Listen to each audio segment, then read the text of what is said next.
you guys are, and you're all here for a reason. It's either in your DNA or it's not.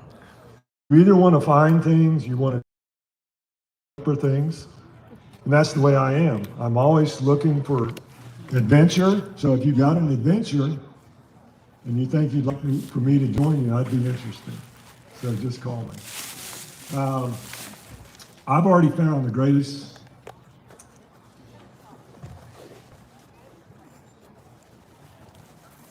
Man was talking about his family.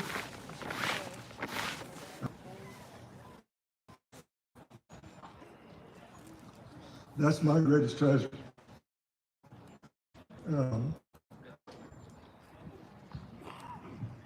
I'm sorry. Don't be. But the thing is, people look for treasure, but you probably, just think about your family, your kids, treasure. Now, in the treasure hunting community, you meet these people here that share these stories. What happens is they pass away and a lot of that information is lost. And that's sad. But so when you have the opportunity to talk to these folks who have this information, do it while you can, because you may not ever be able to talk to them again. Gary and I have a mentor that was a mentor to a lot of people who dove with Mel Fisher. He was a treasure hunter all over the world. Some of you may know him. His name is Carl Fismer. Carl would talk to anybody. He would share stories with anybody. Had some of the greatest diving, treasure hunting stories, and knew a lot of very famous people. But he was very humble. And I'm just trying to give tribute to him tonight.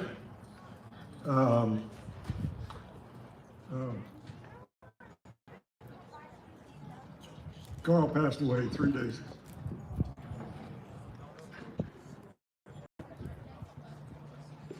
So anyway, he's in a better place. So we just wanted to give tribute to him. So one of the things I wanted to ask y'all, how many of you guys are interested in following Spanish treasure? The Spanish. So you may not know this. There's a book. Where's James O'Farr? He's going to help me out here. I didn't bring any slides. I didn't know that we were able to do that. So what I did is I did a lot of photography, and I'm going to share that with you. I'm actually going to let you guys pass the pictures down and just look at it. And there's a book called El Norte. She's a PhD from Cambridge, and in the front of the book, there's a diagram of North America, and it details where all the Spanish explorers, the conquistadors, went through North America. If you're really interested in following where they went, get that book. And she also wrote a second book on the Spanish explorers in the Caribbean.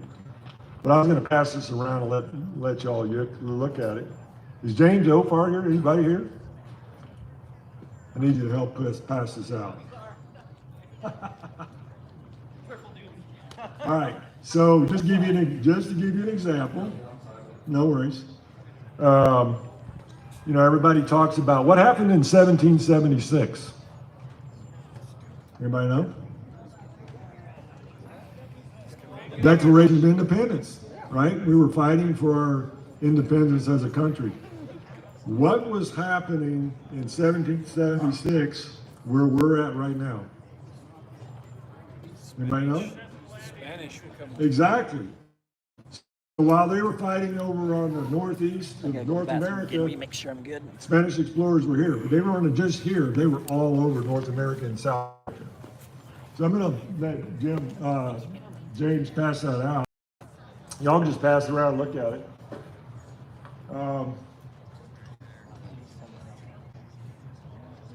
Of course, you probably close to Leon. He was in Florida, so we got them all over the place. So this article that I wrote, it's titled Tragedy, Triumph, and Treasure. And it's the story that Jim Tippett told me. Now, when he wanted me to write this story, very, very precise, and I wanted to be accurate. So when he shared it with me, I did all the research on the 1715 fleet, and then I did all the photography, and then I said to Jim, I can't tell this story unless I actually see and physically hold the treasure that you found.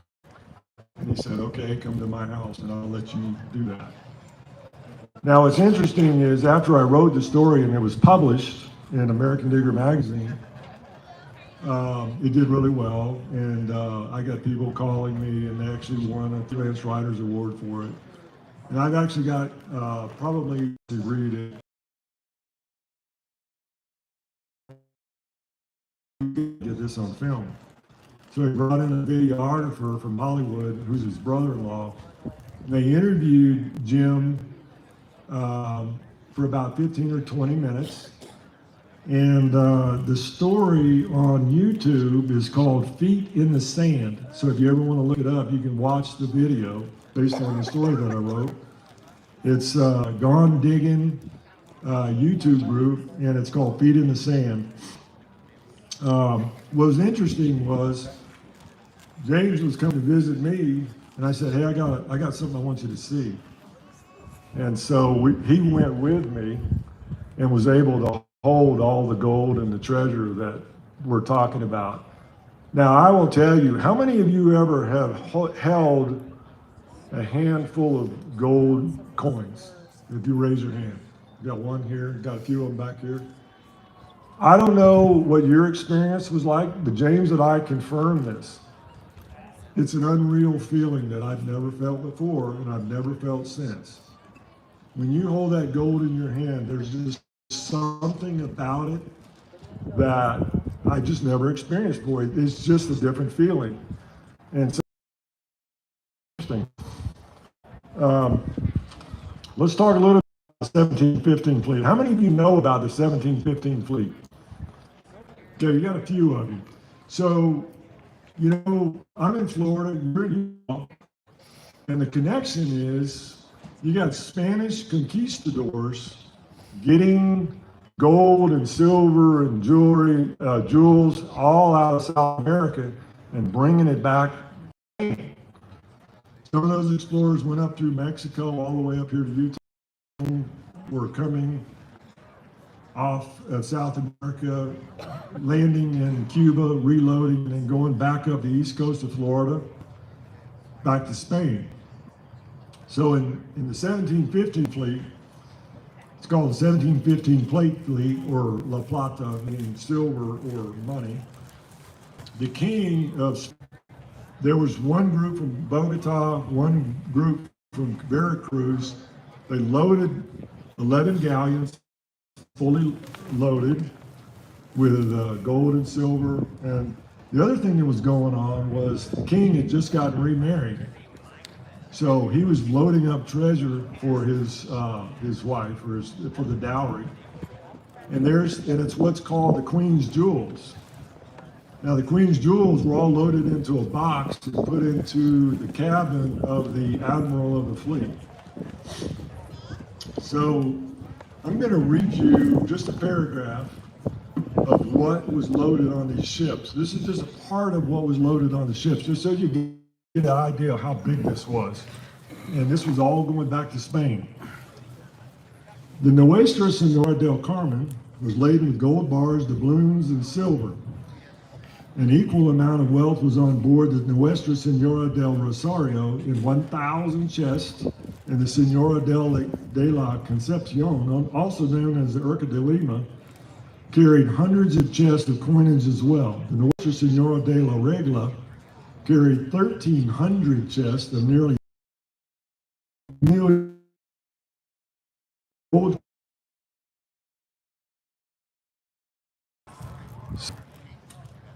It was all led by General Don Juan Esteban de Avila, commander of the fleet, In total, there were 11 galleons.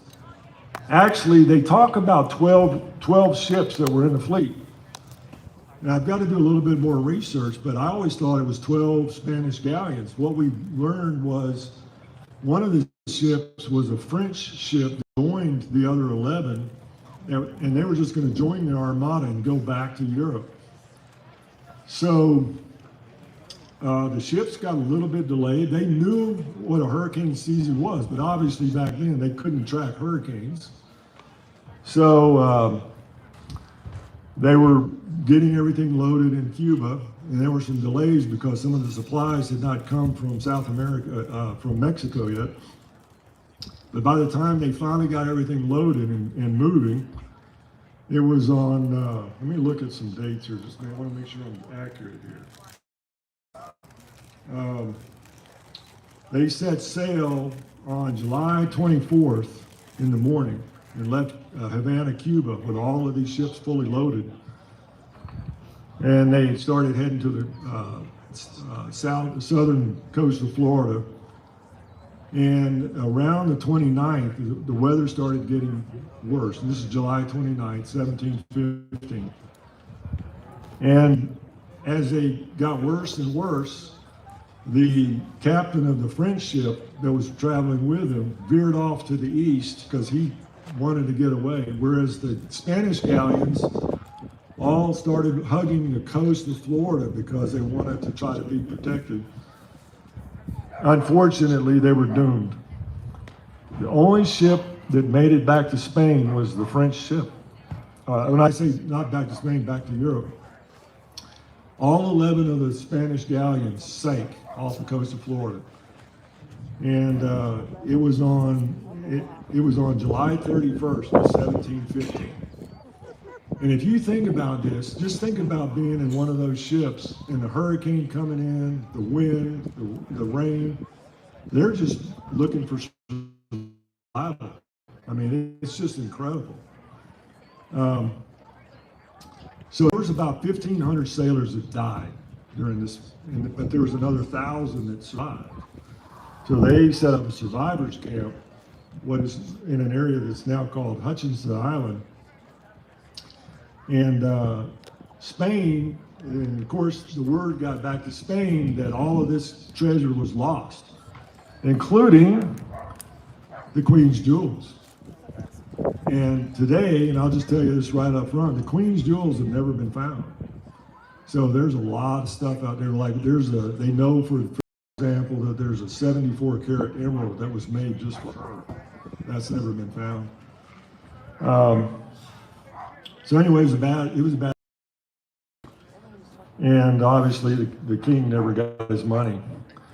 So Spain decided to send ships back to try to get as much of the treasure as they could back and salvage all of it between 1716 and 1719.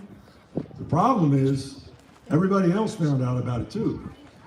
So now you got pirates running in there trying to get it before Spain does, and not only trying to get it, actually taking it from other salvors. In fact, they went in and ravaged the survivors and took a lot of stuff away from them.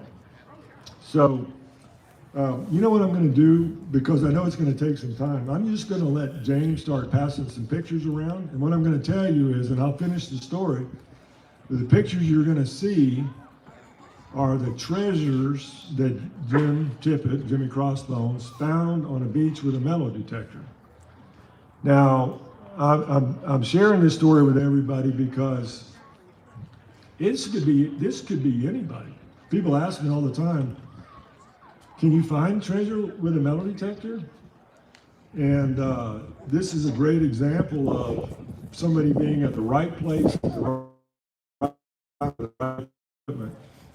And so, you know, if I put it up on the screen, you're not going to get the same effect. We blew these pictures up so you can get a real good look as you pass the pictures down to see what an actual gold escudo looks like. See what it's start passing this around. So the survivors. Now I want to give you a mental picture. How many of you been to Florida in July or August? You know how hot it is? Gets up to 99, 100 degrees, 101 degrees. So they just wrecked. They're in survivor mode. It's July 31st. It's incredibly hot, humid, mosquitoes. They're just trying to survive. Now, there is a fort in St. Augustine that had already been built by the Spanish called Castillo de San Marcos. How many of you ever been to that fort? Still there today, if you go visit it. You know, they bail it as St. Augustine is America's oldest town. That fort is still there. Some of those survivors made it up to St. Augustine to that fort, and the fort sent supplies down to some of the survivors to help keep them alive. But Spain gave up after about 3 years. So we don't know between then and modern times, you know, who found what, but they speculate that somewhere between 30 to 70% of it made it back to Spain in the salvage operation. So nobody really knows. But what they will tell you is there are millions and millions and millions of dollars worth of gold and treasure still out in that water. And even as we speak here today, treasure salvers are out there every day in boats during the summer looking for it. So fast forward a little bit to 1948. A building contractor named Kip Wagner was walking down the beach and he found 7 silver coins from the 1715 fleet. And of course that got him really excited. So for the next few years, he just started looking for them, got a metal detector, got bigger. He formed a company called Real 8. And over the next few years, next 10, 15 years, he found millions of dollars worth of that treasure. Now, what was interesting about that is when anybody finds treasure, other people get interested. Is that true? So a gentleman out of California, in 1963, a gentleman out of California approached Kip Wagner and made a proposal. And he said, look, I'd like to join you in this venture. I'm going to form a group, and it's going to be called Treasure Salvers, and we'll give you part of everything we find. So they agreed, and they started working. Anybody know who that was? That person actually moved to Florida to do this. Do anybody know who that was?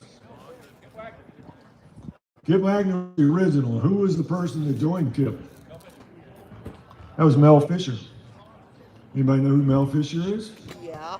Yeah, Mel Fisher is probably one of the greatest known treasure hunters, salvers that we know of. And he discovered the Senora de Atocha further south.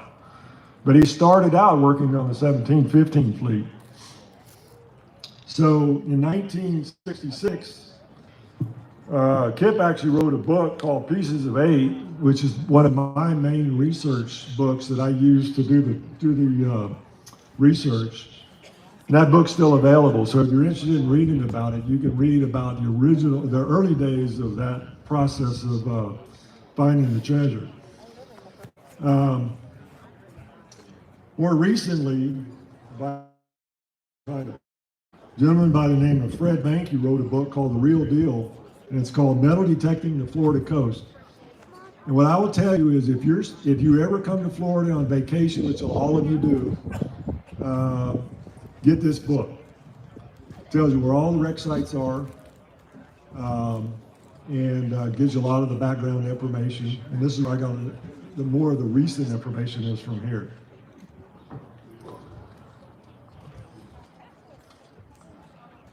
All right. So what happened next? Well, in 2010, a group called the Queen's Jewels LLC bought all the lease rights to the 1715 fleet.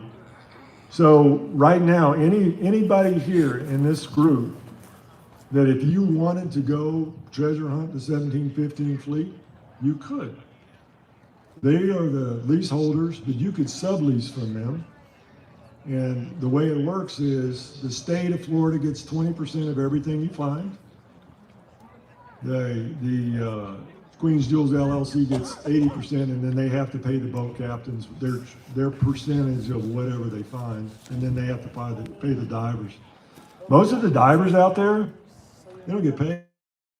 You know, they do it for the adventure, and if they're fortunate enough to find some, they get a piece of what they find. Some years, like when Mel Fisher and his team started finding the Atocha treasure, they made a lot of money. But most of the guys now out on the 1750, if they get lucky enough, they'll be able to do that. In 2015, it was the 300-year anniversary of the sinking of the 1715 fleet. They were celebrating, and there was a boat called the El Capitana, and it was captained by Jonah Martinez, and the subleaser was Eric Schmidt. And they were in pretty close to the shore, closer than anybody ever been before, in 15 feet of water. And more gold coins, and more gold coins.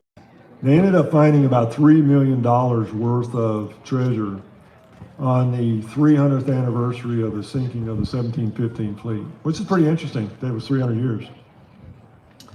So a lot is found that there's a lot still out there.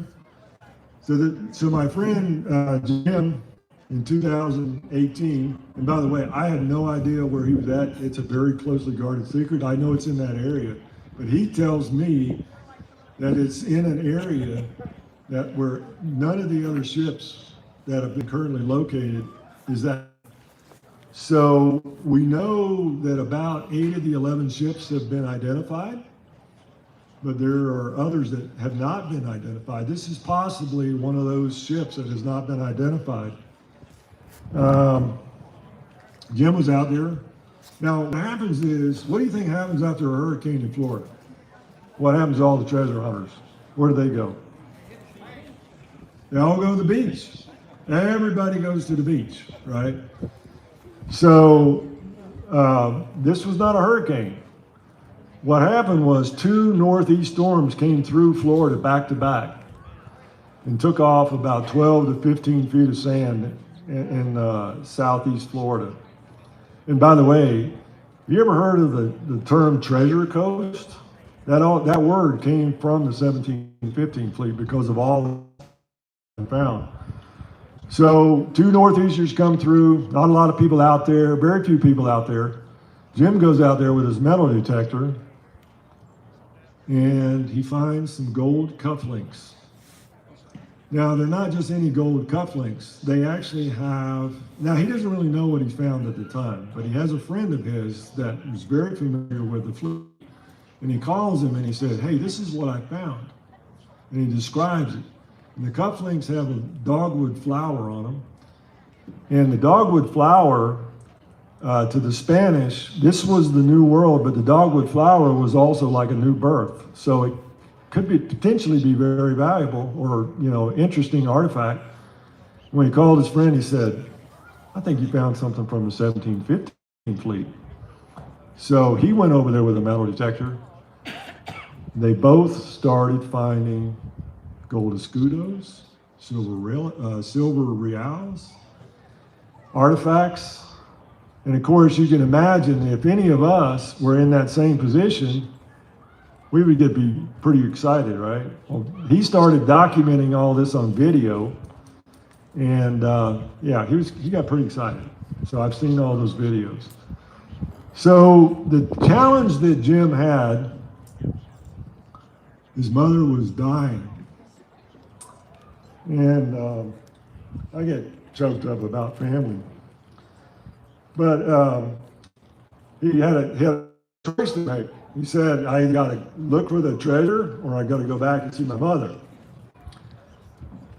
So he left and went back to see his mother because he knew she wasn't going to be around very long. And his brother said, well, there's nothing you can do here. And you should go back and find as much as you can. So he did. And this lasted about 2 weeks. He found last.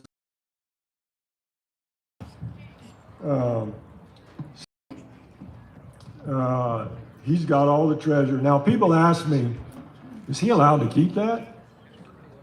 Now, I don't know if you know this, but in Florida, Mel Fisher finally found the Etocha, and the state of Florida took everything. I don't know how many of you knew that story.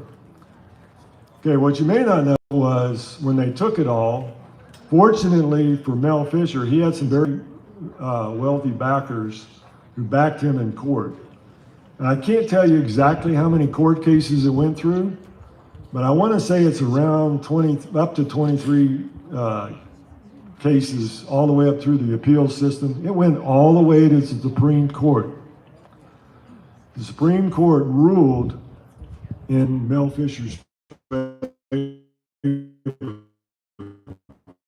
100% of the it all back. So now that set legal precedent. So Mel Fisher went to the state of Florida and said, look, you know, we're going to be doing this for a long time. Let's work together. I will voluntarily give you 20% of everything we find. You send a state archaeologist to work with us, map everything. So now the precedent has been set. State of Florida gets 20% of any of the leaseholders' findings, and then they get the 80%. But in that, the ruling or what the precedent that had been set is that anything that's found treasure-wise between the low water line, or the low tide line and the dunes, is 100% finders keepers. So my best advice is anything you find in the water, drag it up on the beach.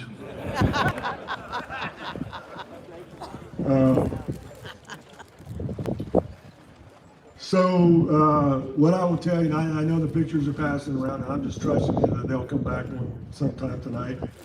Here's what Jim found: 4 gold scudos. And by the way, you guys all know that gold coins are called escudos, and the silver coins are called reals. And how many of you knew our coinage, our silver dollars, our half dollars, or quarters are all based on the Spanish money? Anybody know that? Well, think about it this way. We were fighting the British. We didn't have a mint. A lot of our trade was done with Spanish coins or Spanish money. I guess we just decided we weren't going to be following the British money system, the pound and all of that. So we went with the Spanish.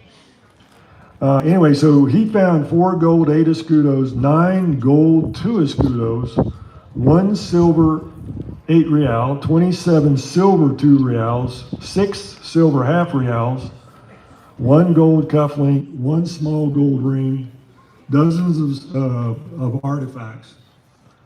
Now, one of the things that we've learned in this process, there's documented of onto a ship. It's all but there was a whole lot more treasure on that ship in the form of contraband. So it's very likely that a lot of the people would wear a gold chain, they would wear a gold ring, they would carry gold on their person like jewelry. And the reason they did that was when they got back to Spain, it wouldn't be taxed. It was a personal effect. But if they were carrying gold coins or silver coins, that was going to be taxed because they're bringing it back. There's a whole lot of contraband on these ships. So we don't know in total what was totally on there, but there was a lot.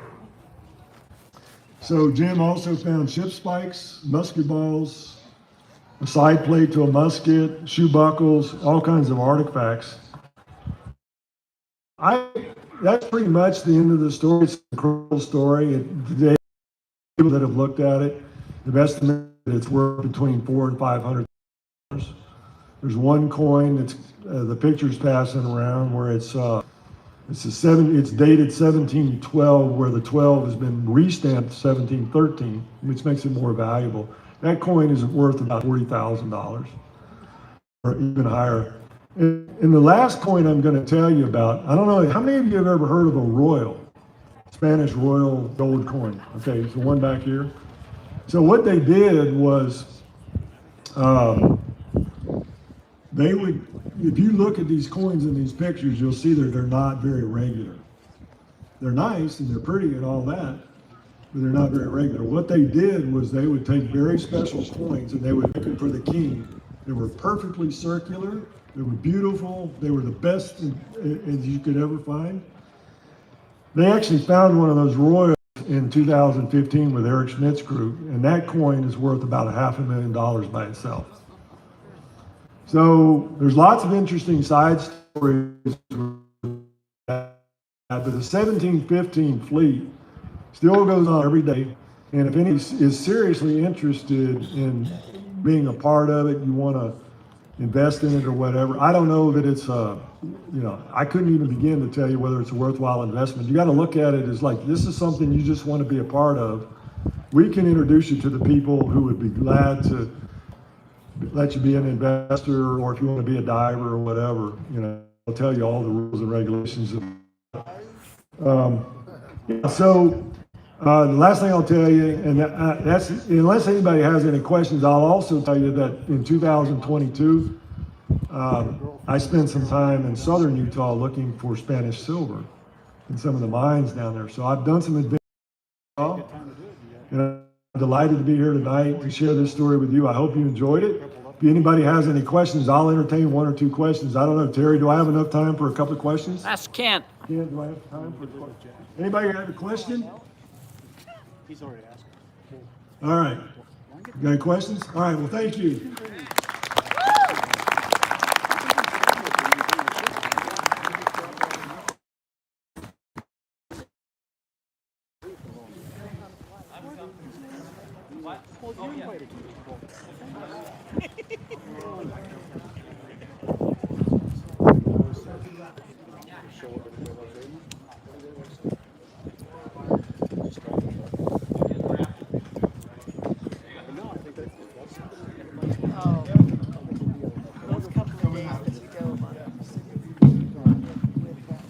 All right. Yeah! Wake you up. We all ready? We're ready. What's my first name? Mark. Who said Mark? Gordon. That's wrong. Angus. Angus. No. It's all right. Dead wrong. Yeah, you're not participating. Right, so we're going to do the raffle. People have to leave, so we're going to go through. We've got a load of stuff to raffle off, right? The main item. Let's bring it all over here, James. I just want to thank James. He's my my wingman. Give him a hand. Who's you? Come get a t-shirt. Yeah, you. Come on. Just James beat him. Purple 390375. 390375. It's purple. I'm going to give you a second to look through your tickets because people have really supported Terry and the group. And thank you guys. And bought a Thank lot you, of tickets, Fisher. So thank you so much. Anybody on this purple 390375? I'm going to put it, and if you find it later, I'll give you something. Another one. Nobody wants the quartzy thing. He's got this thing with purple. Who's been paying him? That is these lads over here. All right. 391540 purple. It's bloody fixed. All right, 391. You've got to like bleep all this out on your YouTube thing. You're live. 391540. Anybody got that one? I'm putting that one in my pocket. Pick a different color. These purple guys are letting me down. He's looking out the bottom.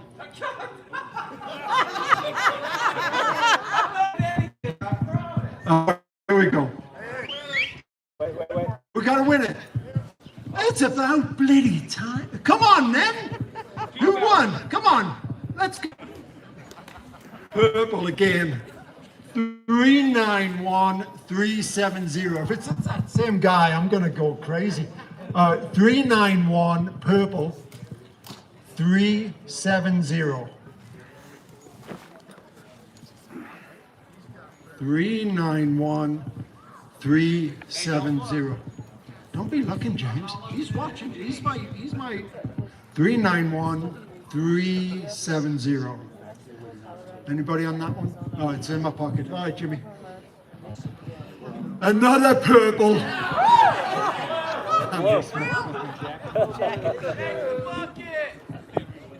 Shake the bucket for them. They're gonna storm. They're gonna storm. This is for 2 rings. I'm throwing in a couple of t-shirts. 1 t-shirt. 152498. Blue. 152498.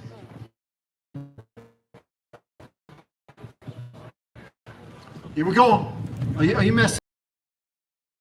Just throwing a tickets on the ground. 12498. This young lady, right? Oh, she's. Blue! Let's cheer Blue! Come on, Blue. Let's have a cheers for Blue. There's your rings, and then pick yourself a t-shirt. And that's going back in, right? No. Oh, Jimmy. How many hats have we? 3?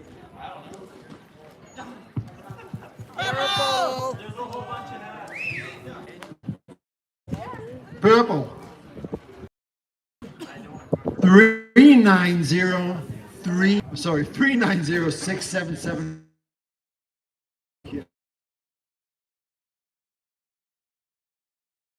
Is for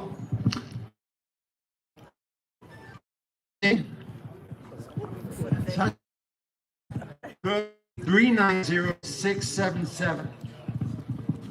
And a Bigfoot t-shirt. Give me the t-shirt. And I'm going to check the ticket because I don't want any fighting. Is that it? There you go. Well done. It's going back in. All right, next one. I've got 4 here, right? I'm going to go real quick, so right. 719914, and it's blue. 719914, and it's blue. Okay. 15231, and it's blue. No, he's been coming up all day. I'm coming after you. If you do not pick my ticket, and then grab yourself a hat as well. Okay. Purple 391024. 391024. Anybody? You get one? You got something? Those are the 914. That's it. You get a tooth and a hat. English tooth. Pulled out my great friend. There you go. Now keep holding it. Grab yourself a hat as well, mate. This is for a ring. It's purple. What am I looking at? Just look and pick an orange one. Just do it. All right. This one's next. All right. What you got is this ring, right? And pick yourself either a hat or a t-shirt.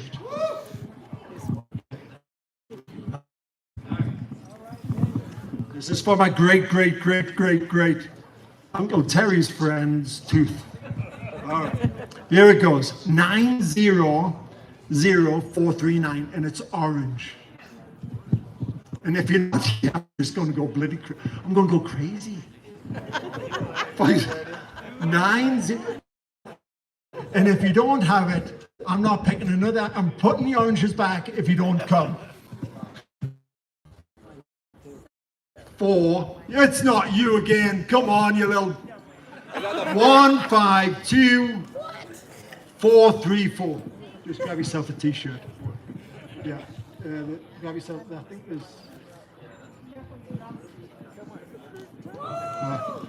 The blue. Hey! 152434. Here he comes. Oh, he's going to. All right, you figure that out. Hold this, James. I'm going to move on to the next one.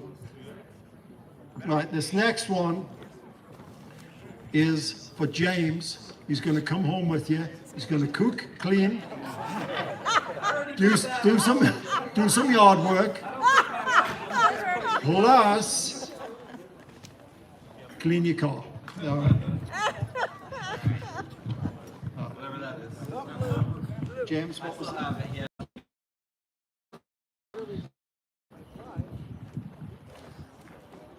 The next number for something different is blue 15. Perfect. All right. Yep, looks good. Take that. Grab yourself a t-shirt and a hat. All right. Put that back. Hey, get your Blue. This one is for a bunch of stuff. I've got a silver ring. I've got 2 gold-looking rings. I've got Uncle Terry's false tooth, and a t-shirt and a hat, all in the blue. Blue 152594. Anybody? Yes, it is.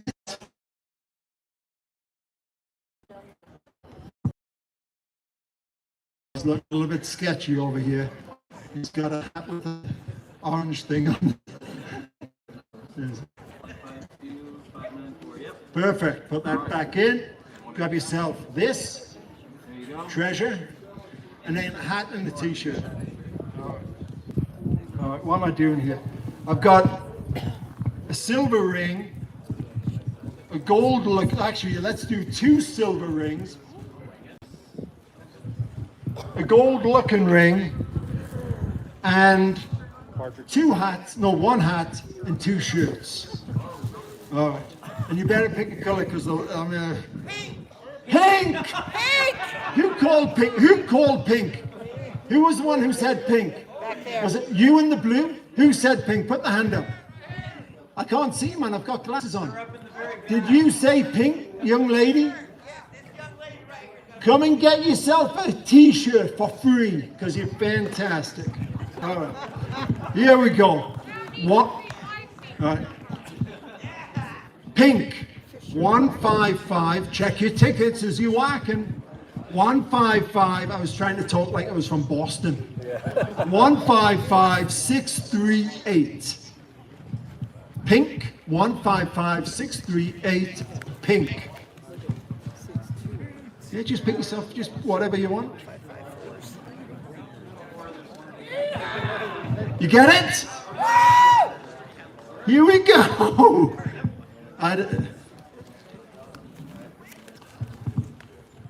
155638. This young lady over here gets 2 silver, and this has like the hugest. James, come on. I give him a limited edition hat, and he's pretty slow. He's the limit. Oh, another pink. Pink! All right. This one is for.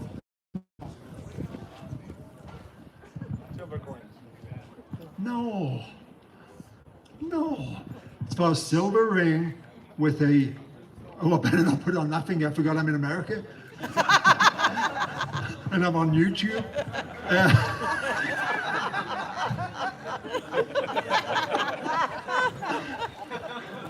But let's get back to pink. I'll figure out what I'm giving away. 155991. And this is a limited edition, like the hat.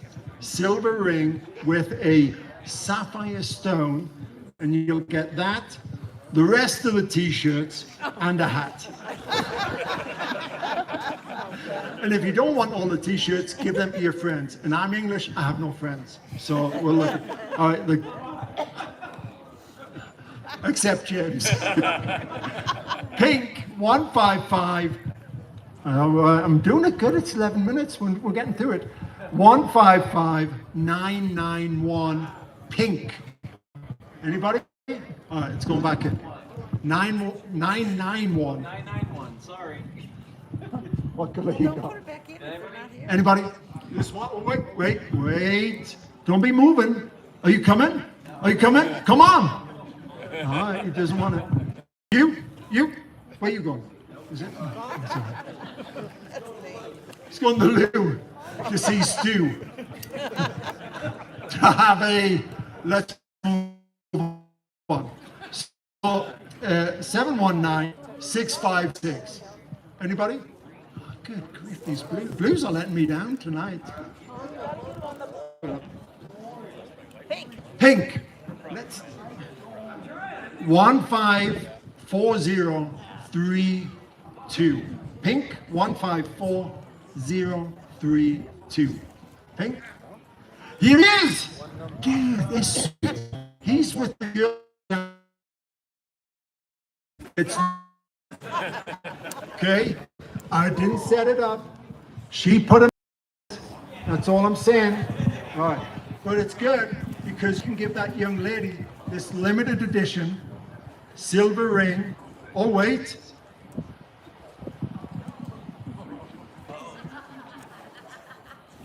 Oh, it's 032. It's this young lady. This. All right. No, this is what we're going to do. Stay here. No, stay. Fight.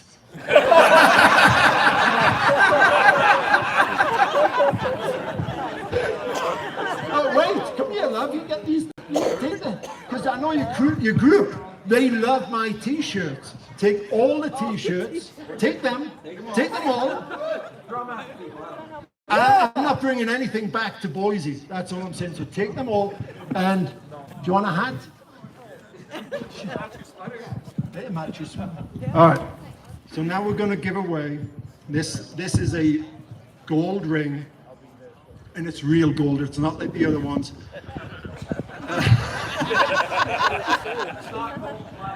It's not gold like it is real gold, right? And it's got some diamonds. This is was donated by Holly again, and thank you so much, Holly. It's fantastic. Stand up, Holly. Come on, you're over there. Come on, Holly, you little tinker. Holly, come on.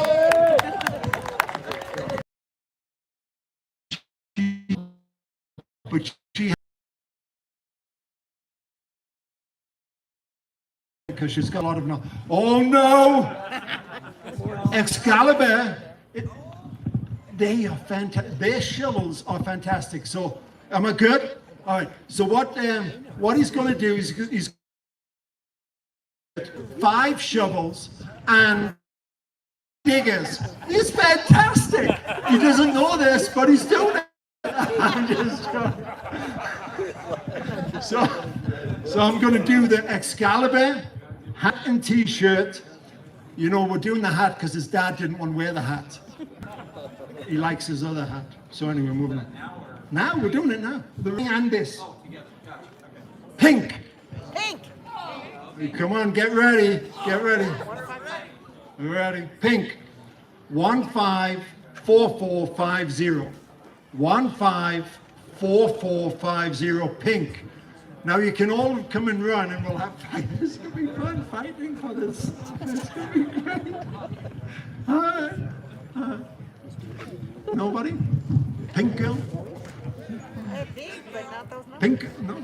154450. Just look at your numbers. Take it easy. All right. No. All right. Stick it under. All right. Purple. Stop messing with him. Come on, he's in enough trouble. All right. Purple. Through. Oh, wait, we've got the pink.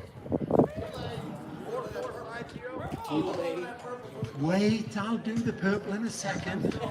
He's still holding it, even though he's put it in his pocket. Oh, check the ticket. Thank you so much. 450. I don't know, I can't see. 450, yeah. There's the gold ring.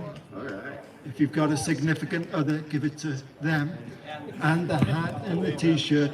and then go see Casey for all the others. I'm joking, but purple. The purple ticket is going for the rest of the hats. You could hat your crew up. All right. Purple, 391251.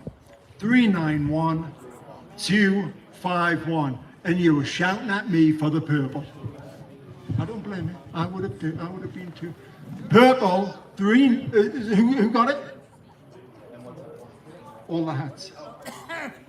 Anybody on the purple?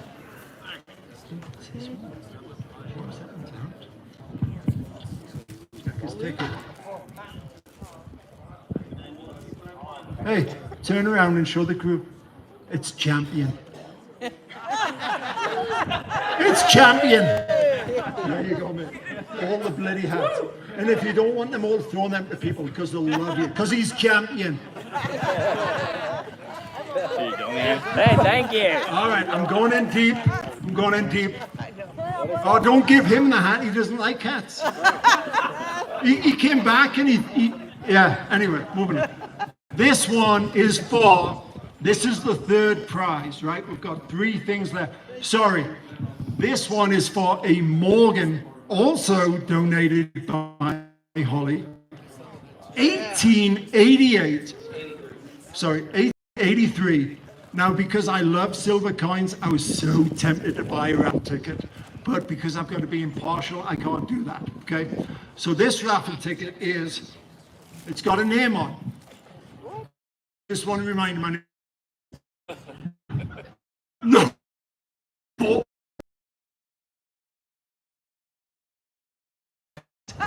Thanks. All right. Thank you so much for this.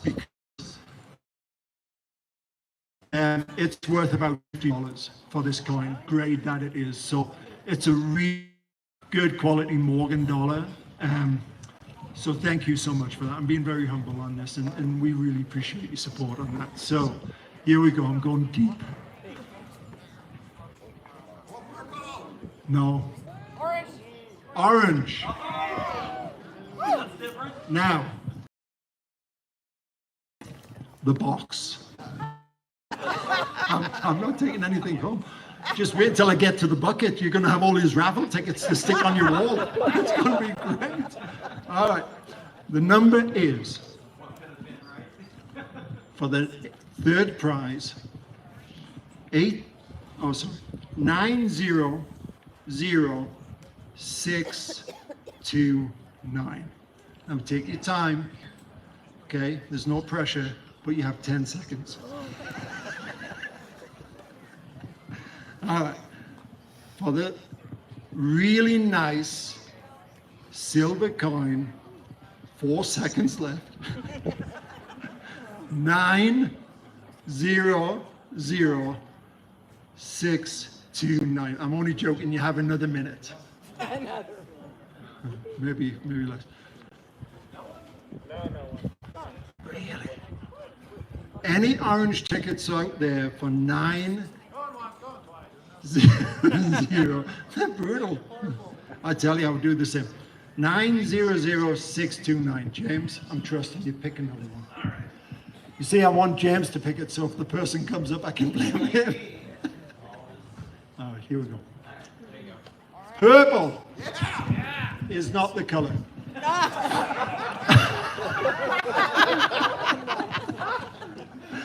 Pink. Yeah. All right. 154426. 154426. No, it's a group over here then. It's Oh my God. Terry, come on up and have a picture with this lad. Come on and fight him. Quick. Oh my gosh. It's here. I'm joking.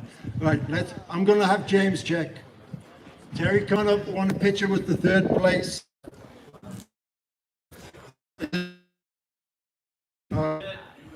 Take it, Terry. stand here.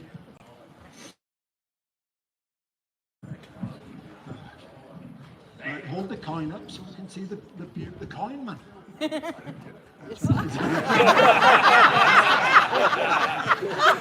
Lost it on the ground. Who's got a metal detector?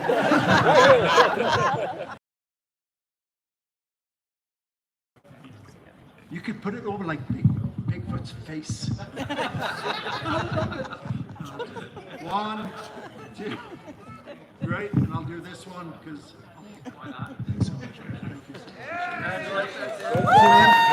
Jeremy, well done to Jeremy. Hey Jeremy, you forgot your box. I'm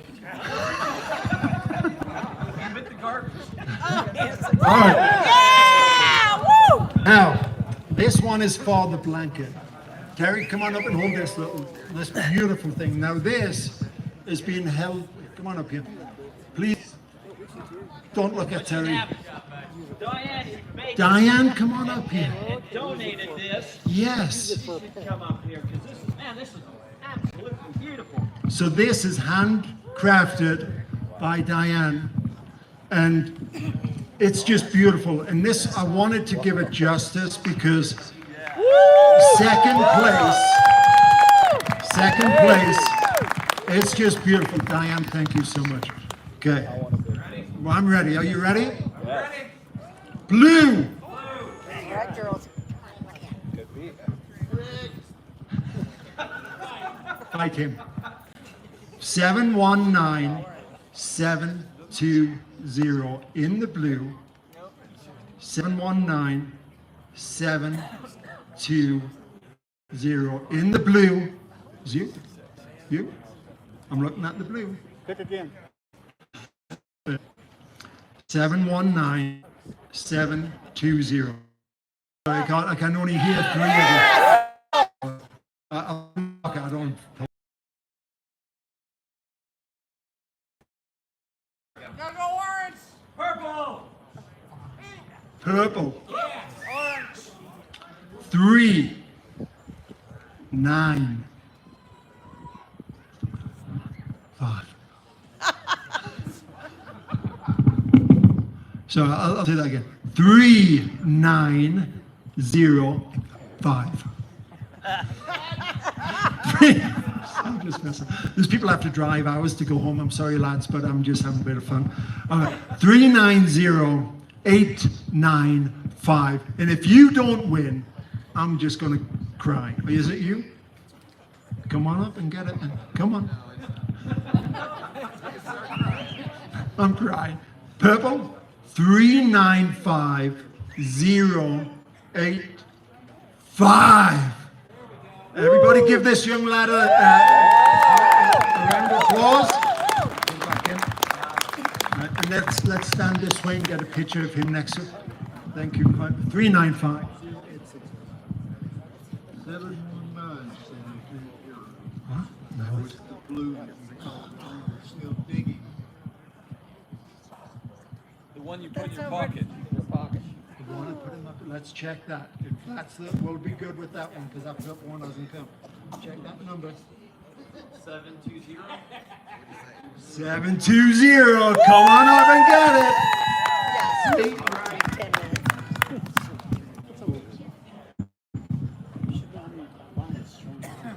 Yeah, it's somewhere between. Okay, he's getting up here.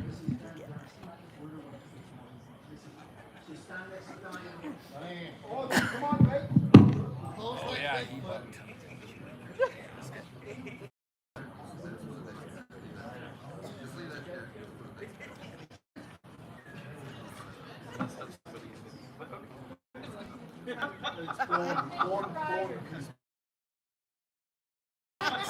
Raffle it off.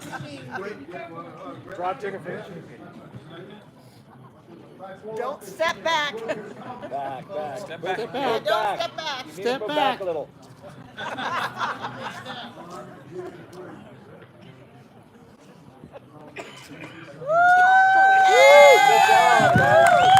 Well done. We'll put Bone back here. Okay. Grand prize. Oh, Terry's gonna pick it. Pink. Pink. Terry's not that tall. Go on. Go and get in there deep, Terry. Blue. James, hold that up. Let them see what it is. Now, I'll tell you, if you want to see the gold that I found with this, come see me afterwards. It is a fantastic gold machine, but not only that, it's a really good relic machine. So we'll find relics, a stove top, 8 inches round, 18 inches down deep.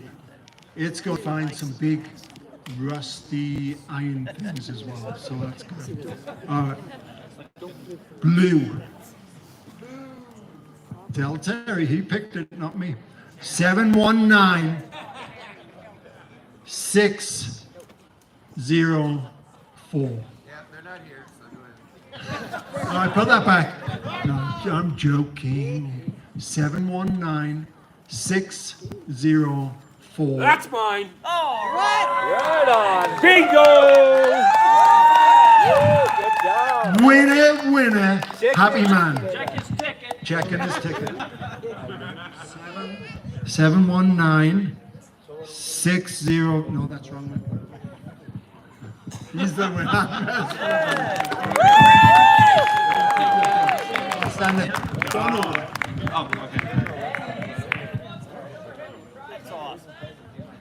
Yeah.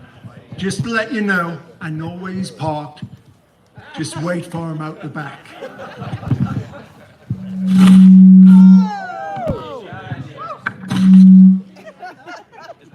You didn't like that? I thought that was cool. Well, don't forget the button. Ready? 1, 2, 3. And then I'll do it like this. 5, 6, 7. Good. Thank you again for everybody. We'll hope to see you next year. Terry, you're a scholar. You could please. He's just for. He's there sitting. So this is where I break out in song. You haven't heard me sing. It's bloody awful. All right, Dave. It's up to you, mate. Dave here is going to do something special. Every time I see Dave, and now I just want to give him a big shout out. All the artwork that you see is all Dave's creation, and he is fantastic. Now, come on up the front, Jimmy. And he's very humble, but he's a big tease, right? Because every time I'd say, I've got something for you. Since 8 o'clock this morning, I'm like, well, just give it to me, or later. And then, hey, I've got something for you. I said, okay. I said, can I? Oh no, later. We'll do it later. When we're so he's going to be finally doing it. Yeah. You got something for me? Come on, Mark Huber and Gary. And what are the Florida boys like? They're fantastic too, right? Let's give them a hand of applause. All right, here we go.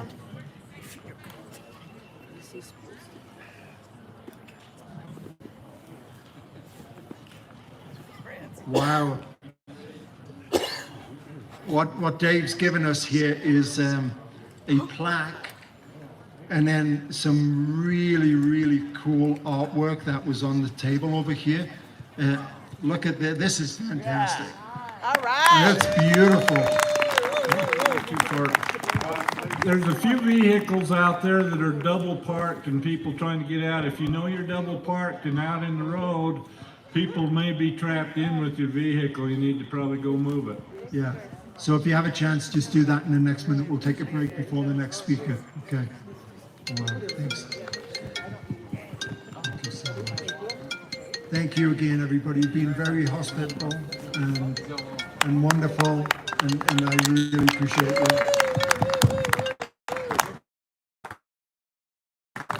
Oh, look at this. No way. That is fantastic. That is fantastic. So, thank you so much, Dave. This is beautiful. All right. I'll see you later. Have a great night. Travel safe. Be happy. Happy hunting, and we'll speak to you all later.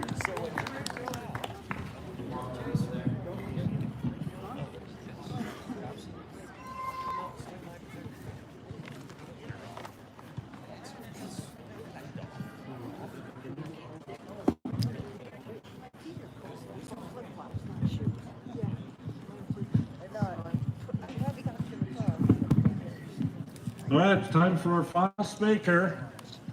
And then we're going to have a drawing for the last 5 new metal detectors. No, I'm just kidding. We don't have any, unfortunately.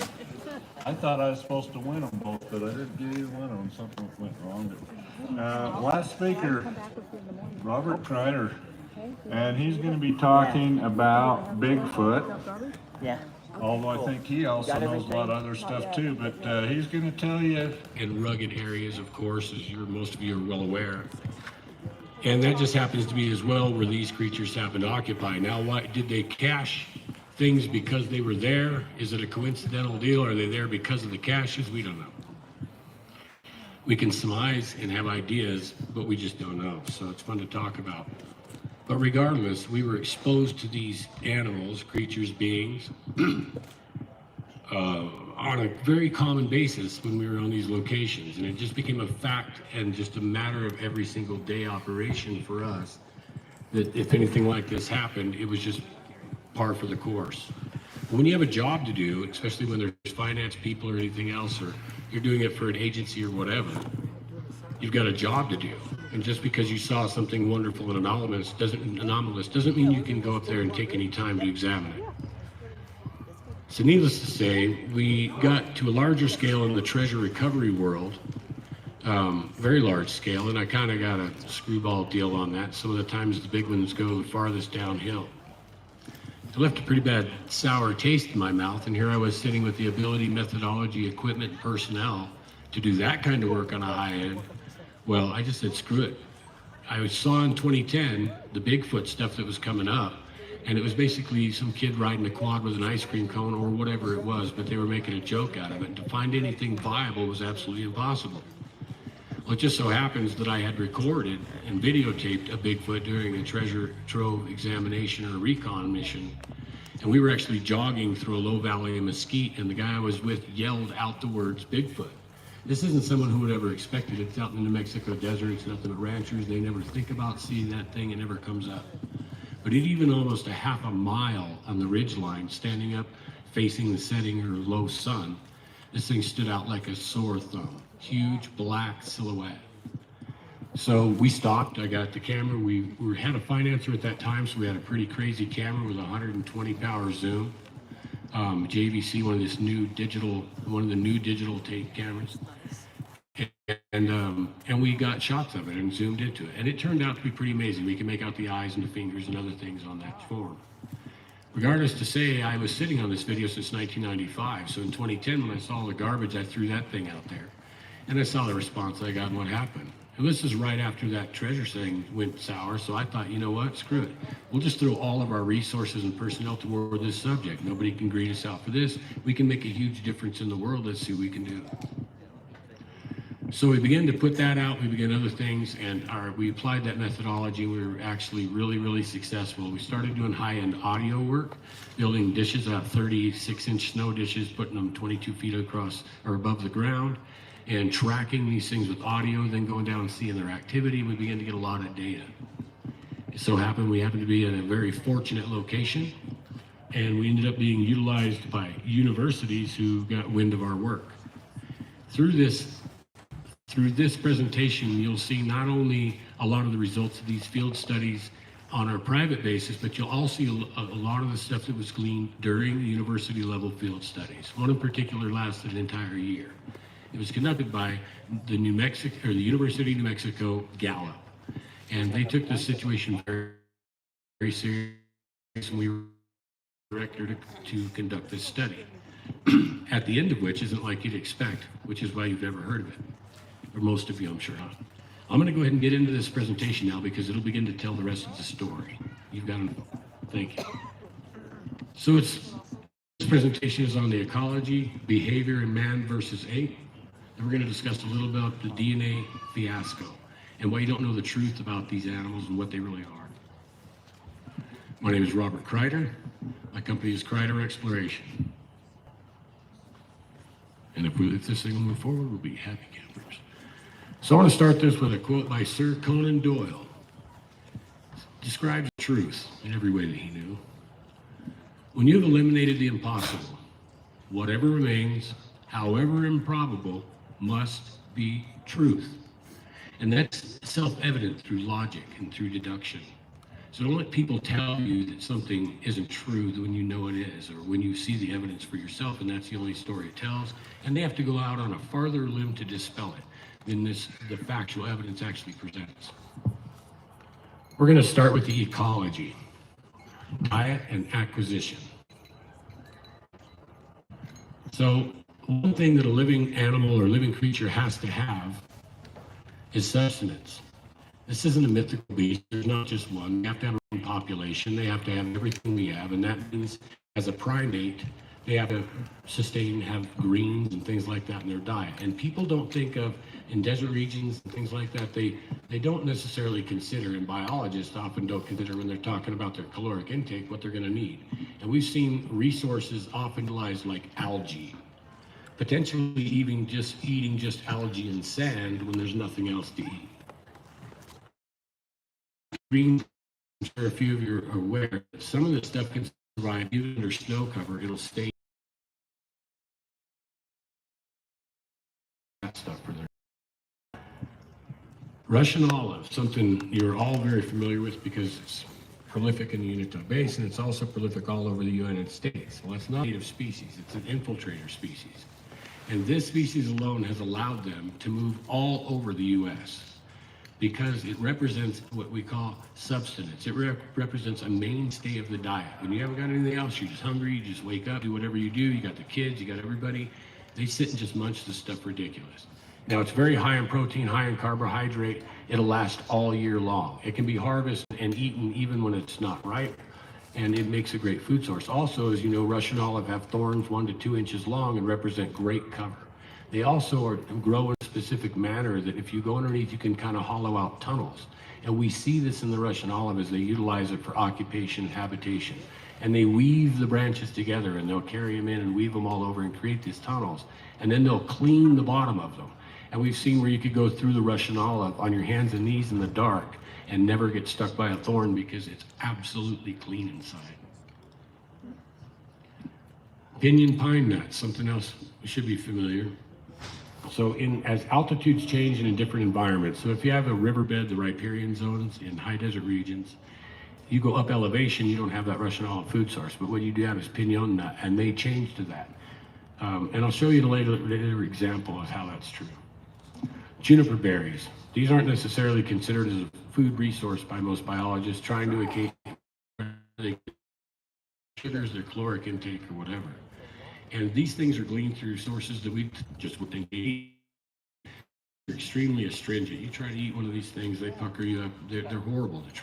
They also manufacture gin from, so they're called gin berries. So the taste of gin has that bitter flavor. That's the juniper. Well, these are consumed by them seasonally at different times of year. And we're not, it's good for gastric or intestinal disorders, but we're not sure if that's why they do it. Well, all we know is certain times of year we find these seeds in their scat. Yucca base and yucca root. This is a resource that a lot of people don't know is out there. Yucca is very prolific. It's everywhere. The thing about it is it's an absolute great resource for not just soap in the root, but for food. Moisture, minerals, and vitamins, and that's all in just the base if you peel it off.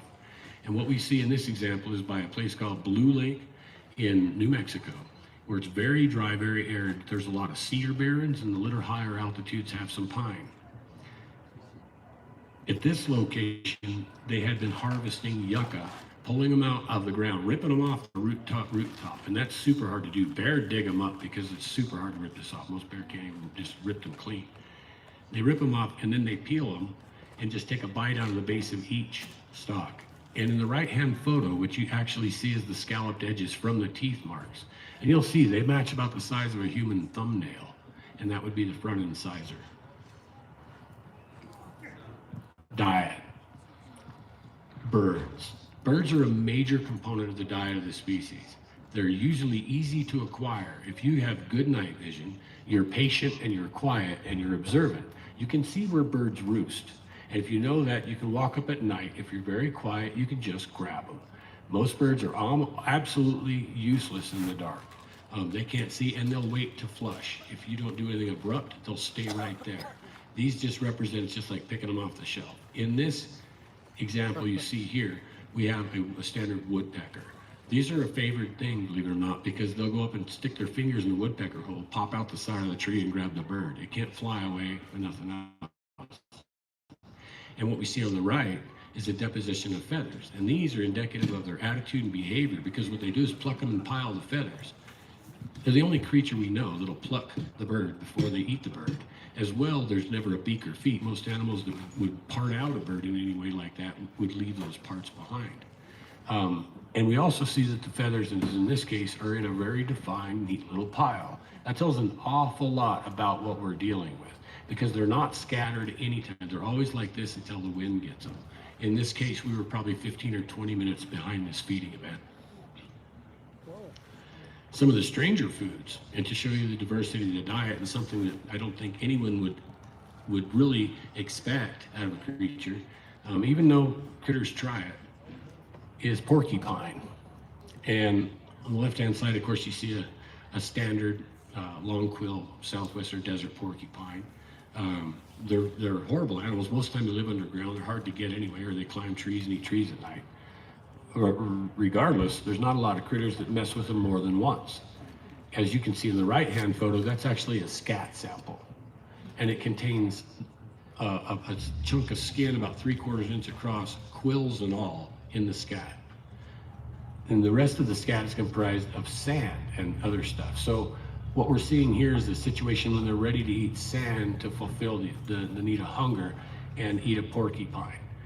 The quills and all, skin and all. And you got to think what kind of animal it takes to do that. You know, you have mules and burros and things eat pretty rough plants in Palo Verde and other things like that in Arizona that are really, really thorny. You have elephants that'll eat plants at 2-inch thorns. When an animal gets big, it gets tough. You're talking something here is not intimidated to eat a porcupine, quills and all. This is the one of their, again, a subsistence. It's easy acquisition. And I'm not going to get into how they do that. We'll get into that later in the presentation. But deer, in this case, this bone was during our Lodge Kill Zone expedition. Intimidating name, you can look that up. It's an intimidating sight. And this was as I was returning down trail and found a single solitary bone. No other remnants anywhere around. The bone, it was about maybe 11 or 12 on a very hot day, and this bone actually felt relatively cool. It had been sitting in the shade and hadn't really gotten the sun too much, but it had enough moisture, the bone actually felt cool. It means it had only been deposited there not more than a day ahead of me. And in this case as well, if you pay attention, I hope you can see in the top of the right-hand photo, the top of the bone area, there's those same familiar scallop marks in the bone where it just bit the whole leg joint off. And then it got done with the bone, threw it on the ground. There's not another mark on the bone from a canine. So a fresh bone is relatively soft. If a coyote, a wolf, bear, cat, pick up this bone, carry it around, it's going to have marks from that. And I inspected it very closely, and there was no marks at all from that. Matter of fact, from being even fleshed out, whatever it was could just strip it off without really hurting the bone. Livestock. Now this is something that the instant question, will they eat deer? Will they eat cattle? Yes, they will. Will they eat horses? Yes, they will. We find zones where these things are taken from somewhere else, brought to a specific location that's very sheltered, very protected, and they'll consume these animals. And sometimes they will part them out and take entire parts somewhere else, maybe even half of the animal to a new location 3/4 mile or a mile away. We often assume that this is to get it to individuals that aren't that mobile. Maybe they're young, maybe they're old or elderly.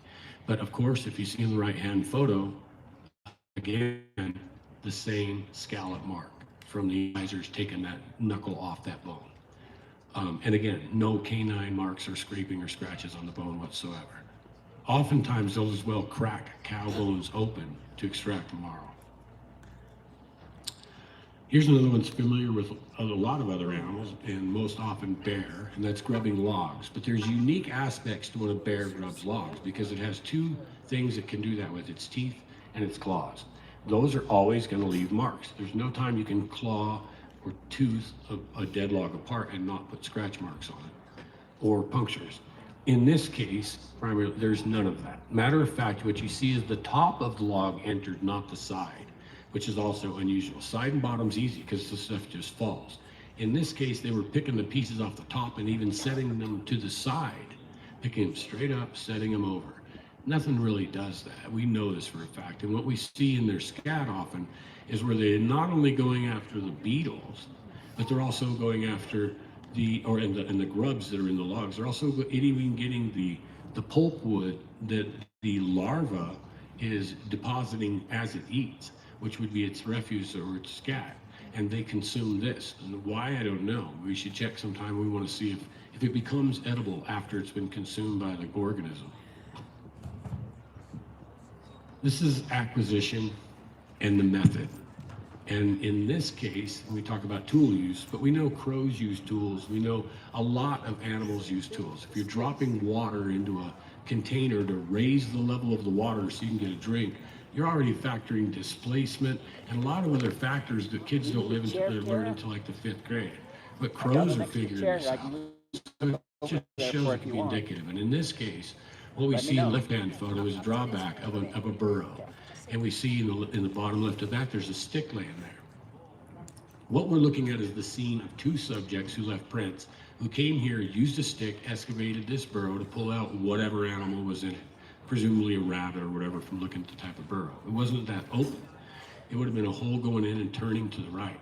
And they opened a considerable face in this hole. You'll notice that the marks in the right-hand photo are quite linear. And they go a long duration down, but they're all next to each other. Look at the even spacing of that. Now, think of a hole you've seen a dog dig, or something a dog digging at the side of a trash can, or a wall, or a door. Does it ever have scratch marks linear, spaced the same direction in the same path? No, because they don't do that. They go from different directions, they go over each other, they crisscross and everything else. What you see here is the thought process of tool use. Most efficient removal of that material is to do the same thing you do with the chisel. When you scrape down that wall, it's going to break out so wide, you go back over that space and you do it again. That is a thinking, planning situation there. It's not just what I need to do and what can I do it with. It's how I need to do it. What is the best approach to get to my subject and actually putting that into practice. So again, this tells a lot of information about the subject matter. They pile feathers in an anal aptitude to get them in a little form for no reason. When they dig with side to side linear in fashion, very, very deliberate, tells a lot about it. I think there's a lot more to simile or a big monkey. Rocks. Rocks are not just used to attract attention, to distract and everything, they're also used as weapons to kill. In this case would be small game. So a rock like this is about 1.5 pound rock. A rock thrown like this at 60 miles an hour will take out any small game that it hits, period. Doesn't even matter where it hits it in the body. Rocks are devastating, devastating. As we see in following pictures, they use large rocks for large game as well. In this case, he was an older individual. We know because it had gray hair. We saw his teeth imprint, yucca. They have missing teeth and things like this. Also, the feet print we recorded were very tenuous and thin. They were not hard and robust, but they were big. He was accompanied by 2 smaller individuals. They apparently, from the sun, were working deer down the hill. The deer was just walking. It wasn't flushed. It wasn't bursting. It was doing nothing like that. It was just slowly walking down. From what we can see in the evidence, this large subject with 22-inch feet, 16-inch long hands, was crouched on all 4s at the base of this little drop. Here in a minute, I'll show you some other evidence. As the deer got to that point, the deer must have sensed something, heard something, whatever, because it turned, and right there was the last place it ever went. There was just a couple steps after the turn, then we saw a smashed brush and this rock laying there. This is over 80-pound chunk of granite. Wow. Thrown by that subject who we are looking at the marks from, who has 16-inch long hands. My hand fit exactly within the palm structure of its hand. Right in there, my entire hand. My fingers equaled, 2 fingers equaled 1 finger width of that subject. So what we can determine from the evidence that shows us, without us inferring much upon it, is that 2 subjects worked a deer down the hill to a crouching subject who wasn't very, this big old guy. He's carrying a rock around that weighs 80 pounds. Deer notices him, turns, he takes out the deer with the rock. There was no more deer prints leaving here, just Bigfoot prints. This is pretty, as well, unique behavior. That cooperative hunting technique, patient, walking a deer, not running after it. It also tells us this guy's probably less mobile because the big subjects usually don't even bother doing that. They just do a quick jump and run and snag them. It all tells the same story. We're going to move on from here onto tracks. This is something that really, I think, people enjoy probably more than anything else because it's what we're used to seeing. But we're going to show you tracks that you're probably not used to seeing. In this case, this is a good example. Now, I told you I'd show you other evidence of that large subject. In the lower left-hand photo, what we have is a track. That looks like two tracks, like a cow leaving the brown prints. That's one track. It's 22 inches long. I'm showing the heel going down slope, and you can see it's a very controlled step. They sink that heel in and they roll over, and they don't hardly slide at all, just a little bitty bit. And this is in loose, decomposed granite. But you can't move without leaving sign. Sign is the most important part, and feet print are what people expect, and that's not most often what you find. They're not always comfortable just standing up and walking around, and it's also not easy to get that much, and it takes a lot of effort, and it's only good when you want to get somewhere, or when you've got something you need to do. Other than that, they spend a lot of time quad mode, on all fours. They're very comfortable that way, just as comfortable as bipedaling. On the right side, we see a graph that I made from the type of marks I actually use in the field to follow the species. I show you what's most common on the extreme right and in the foot. But all those other marks are made from those two structures during their locomotion. We have one of the most common, absolutely most common, is on the left-hand side of that format, on the left-hand side of that graph. And that looks like a paisley form, and that's the side of the fist. And because the side of the fist is the least thing you need to get your daily operations done. It's also very tough. If you injure that part of your hand, everyone that knows, you're going to be on your knuckles, not usually, unless you're mad, right? Whatever. Use this part. You can beat the crap. It doesn't do much to it. You can still do every other operation in the world because we don't functionally use that part of our hand much. This is more commonly on the other feature. Feet go the same way. There are certain forms. They'll move on the tips of their elbows, they'll move on their legs, they'll move on their knees. They're everywhere. They're very fluid creatures. But as we say, this is the kind of stuff you want to look for if you do want to see sign or if you think you have activity. Now, in this case, what we have is knuckle prints. And the bottom left photo might be a little difficult on this screen to see, but those are two sets of knuckle prints. It's the one, a large female of this group that we're very aware of and dealt with a lot. And her fists are 7.5 inches wide. They spread, I think, what are the 3.5 feet or something like that between them. And that shows how broad she is. A 7.5 inch wide fist, if you look, it's pretty damn big. And that's the female, and she's not near as big as the male. On the right-hand side, you see what we would consider an adolescent, a juvenile of age a little bit, and he's hunting. And in this situation, he apparently took out a young elk who was with a full-grown elk. We would suppose its mother or whatever. But the young elk wasn't small. It was big, not as big as a horse, but almost. And this guy was hiding behind a log that was about 3 to 4 foot elevated and on his knuckles. And he went over that log, took out that little elk, and it was such a fight. There was about a 15-foot circle of highly disturbed earth with nothing in that. And there was dust on all the leaves of everything around for like a 25-foot circle around this thing. It must have been a hell of a fight. Whatever it was, it won. Only one elk left that scene. That knuckle print, if you look, those are one section of the finger. One's like you put your knuckles down, it's this top section here across your fist. And in this photo, you can see that those are 4 inches long. And everything is right at about double my size, whether it's the teeth, the hand, The knuckles, you'll notice that that's the big animal, and this is not a full-grown adult. So there's our adult hand at 16 inches. And it might be a little difficult to see, but I'm sure you can kind of make it out. And then my hand laying within the palm of it. Something that's odd is, well, if they're leaving prints and they live and they exist, they must have kids. And if they have kids and if they have families and all these things, why aren't we seeing all these things? And we are. What are we expecting to see? In this case, we have a young on the hands and knees doing what kids do. All these riverbeds here are hard packed material and gravels, and you can cruise right across them without leaving a mark if you have a soft foot, especially.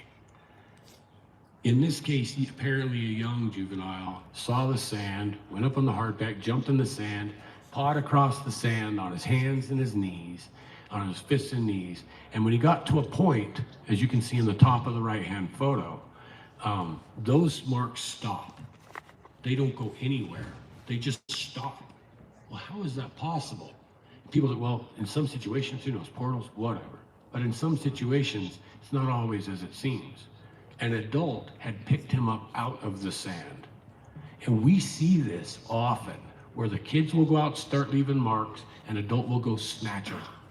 Even going and having to step out in the mud, and we get our best male print one time ever, him stepping in and stepping back to get one that had been running out of the thicket, out of the Russian olive, barefoot, little 7-inch feet, cruise through the mud, and he had to come off the bank, a rock, step in the mud, grab the kid, come back, step in his own track, so I have double track crossing, his own print, and then come back out. But what it shows me is they don't want the kids in the mud.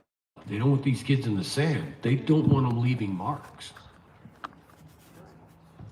Here's a picture on the right of an infant. This is the first time we were on this family for almost 12 years. Hundreds of trips. Looked at what they did. But on the right is an infant we expected to see because we had brown, blue tunnel. We were looking around and we knew they had an infant from an infant.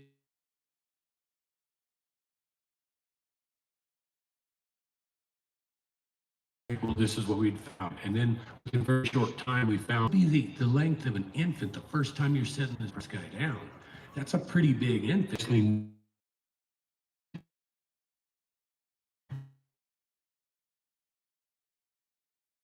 Actually, you're trying to track subject for subject. We don't know what his name is. But you can look at this print, and this was actually a result of audio. We tracked a large male getting to a family unit and killing a dog that approached that group after they got there. Large dog, barking its ass off, got to him. The most horrific thing I've ever heard followed that I'm not going to describe again. Needless to say, we went down to where we recorded this from, about 2 miles from our position, and we found probably why it happened, because they had a baby, they had an infant, and they were probably male being protective. And we didn't, and it was when the male came in, which is only about every 2 weeks at that time. What we see about this print is unique though. Does that look, honestly, look at the big toe, look at the foot, look how wide it is. Does that look like any kid's foot you've ever seen? Ever. The big toe in the first metatarsal, which is the bone right there that it attaches to, is almost half the length of the foot. That doesn't happen in any modern known human like us. You'll never see a kid where his big toe and the elbow are half the length of his entire foot. But this is common with these guys. It's indicative, and it's because they grow fast, and he will grow into that toe structure before you believe it. Little longer foot, juvenile at 8 inches. Note in the right hand photo, these are same subject in 2 different placements. In the bottom left photo, you can see where there's an arch or a break. That's from a mid-tarsal region that flexes in the foot that a modern human does not. Ours has an arch which forces it to be solid. And that arch isn't this way in the foot, it's actually within the bone structure that stops it from bending. If you had a hinge and you bent the hinge, it would no longer function, and that's how our foot works. There's that hinge is straight, it functions. But in the right hand photo, it looks completely flat. Same trackway, different ground. And so you'd think it doesn't have any of that ability or morphology, which is the shape and structure of the foot. And a very unique PhD, who I will mention later at the end of this thing, swore that one of these prints was real and one of these prints was fake. And he doesn't realize they were in the same trackway, left by the same subject. So it just tells you that the defining factors that they often give you are not what they should be. This is the same subject later on. So this again would have been Amos as he's growing. And in the left-hand photo, there's a subject in that, and there's actually unique, he's with another subject, which I'll show you in a second. But you can see there's placements there as well in the sand, where one looks totally flat, the other has really weird bending on the edge of the sand there. The print on the right was taken in a clay substrate, super cold weather. The only thing thawed out, not frozen, was the little creek with clay bottom. And he had stepped in that, so it was super cold. And in this case, you can see it, you know, you've been in the bath too long, or you've got your feet in super cold water, and they draw in and they suck in and they kind of shrink up like a prune. You can see that happening in this print on the right with the big toe and stuff. You can see how deflected it is from the cold water. But as well, we see another pattern, and that pattern is in the foot. It's about mid-foot, I guess, and there's kind of a circular pattern it's called a macrodermal ridge. That's the large print ridges in the bottom of the foot, not the micro, which would be small like a fingerprint. These come from wear and tear and a lot of exposure. And in particular, I had a biologist correct our famous PhD and tell me that the only way that structure could form is if the bones in the middle of the foot were free to drop all the way to the ground. And the pressure of that would make that happen. And that's unique because, again, that reinforces that they have a different joint structure in the foot than we do. That could never happen with a modern human. We'll go a little quicker, I guess. Adolescent, this is a 10-inch track. Again, you can see in the left-hand photo, it's a huge toe structure still fitting that thing. So he's not even close to full grown yet at 10-inch. Too young together. This is Amos and the new little kid who we called Jasper. So after Amos, they had another one 2 years later and called it Jasper. And you can see Amos here is walking with Jasper. We assume they're holding hands because we never saw Jasper's. What we saw was his knuckles, but only from one hand. And normally we can bring some cast. I'm afraid we couldn't bring them on this trip the way we had to come. But we have these sand, and he's got his little knuckles, and it's pretty cool because you can just imagine him cruising down there with his older brother or whatever, and he's running one set of knuckles in the ground and the other set of knuckles probably in his brother's hand. That's the way that story fit. Here's a little bit larger. Now, this is kind of starting to get on pushing people feet print at this size. So 14 inches is a pretty dang big foot. But we figure this subject might have been a female because the feet are on what it seems to be female activity are always slender and slightly curved inward, which is really weird, but they seem to have that common trait to them. Other than that, they still fit the overall morphology. Now we start to get out of modern human range. So 17 inches is really big, and that's expressed by the lower left photo. If we look in the lower left photo, we see my boot print at the bottom. Now just look above it. That's a slightly snow-filled or drift-filled Bigfoot print from an older adolescent. This is not an adult. This is still not what we consider an adult. He's still growing and he's got quite a ways to go, but he's getting out on his own. And this particular subject was spotted crossing a highway, and we know that he's kind of light-colored and it kind of straw, like a dark straw color. And he crossed a highway, dropped from bipedal to quad, went across the road like a mountain lion, grabbing the road all four, pull over the guardrail and down. So we responded to this, Tara and I, and we went up into this region and we checked out, and we not just found these tracks, but we also placed a game cam, and we left it there for 3 months. This guy, it's in a real crazy position, but only one night, came in on the cam, nothing else even set the cam off. Came in on the cam, and all we have when it's triggered is him throwing snow into the camera view. That's it, just throwing like chunks of handfuls of snow.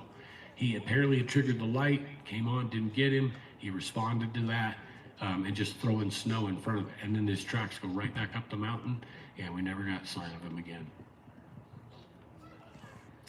This is an alpha female of the group that we worked at, what we call the GLST, or that's that riparian zone we had the opportunity to be in with the family an awful lot. This girl scaled, when we photographed, I'll show you a picture later, when we photographed her and then we used modern survey techniques with a stick and the whole 9 yards to get her height. At first we thought she was around 9.5, but it comes out she's over 10. And she's just a little crouched, but she's 44 inches across the hips. That's not circumference around her, that's just across her hips. Now think of a sheet of plywood. How wide is a sheet of plywood? That's 4 inches wider than she was in her girth across her hips. It's a big, big animal. As you can see in the photo on the lower left, on the top again is my boot print. We got a measuring stick there. The bottom is her foot. Looks like 2 prints, 2 holes. No, look at my footprint above. It's exactly the same form. You have a small round divot, you have a large divot. And below, small, well, large round divot and a larger divot. That's a 20-inch track. On the right, you see these tracks descending down a slope. Now, I can walk down this slope without breaking that slope out. If I try to break it out, I can break it out, but I can't do that. Whatever did that had an immense amount of weight, and those are 20-inch. That's mom coming down a hill. Here's the first signs of dad on the lower left we ever saw, and the only thing we saw for over 10 years. It was 6 years before he found these marks. And he is so sly, we would record him come in and see family activity as a result and not his. And he's an absolute monster.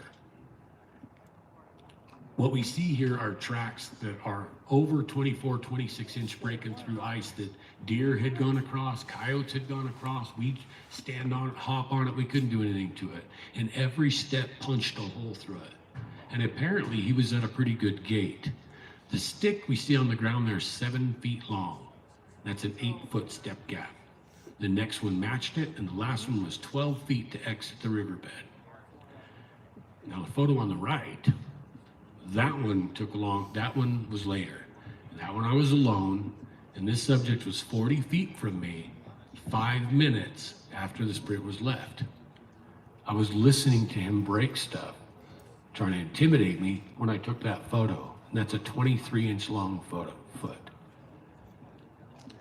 I was in there with him for an hour and 45 minutes. And if you guys want to check that out, which is scary, actually, absolutely, and I've been through some, I'm telling you, scariest by far moment of my life. And if you guys want to watch that, it's on a video called Waking the Giant, but it's not the first one. That shows the encounter, but you need to watch the second one because we show you him. When I raised my arm at one point above the thicket, because I couldn't see anything, couldn't see 10 feet into it. I wanted to go around it, but I'll tell you about that. But I raised my arm above it. He raised up about 40 feet from me, took a look at the camera, blinked a couple times, and then started to turn. I dropped the camera, and he turns away and lifts up another 2 feet higher. And I had my hand like this, and he's higher than my hand when I did this. Absolute monster. That's after I flushed him awake at 57 feet from me. And the first thing I did, everybody says, "You get the camera?" I said, "No, I texted my girl, believe it or not."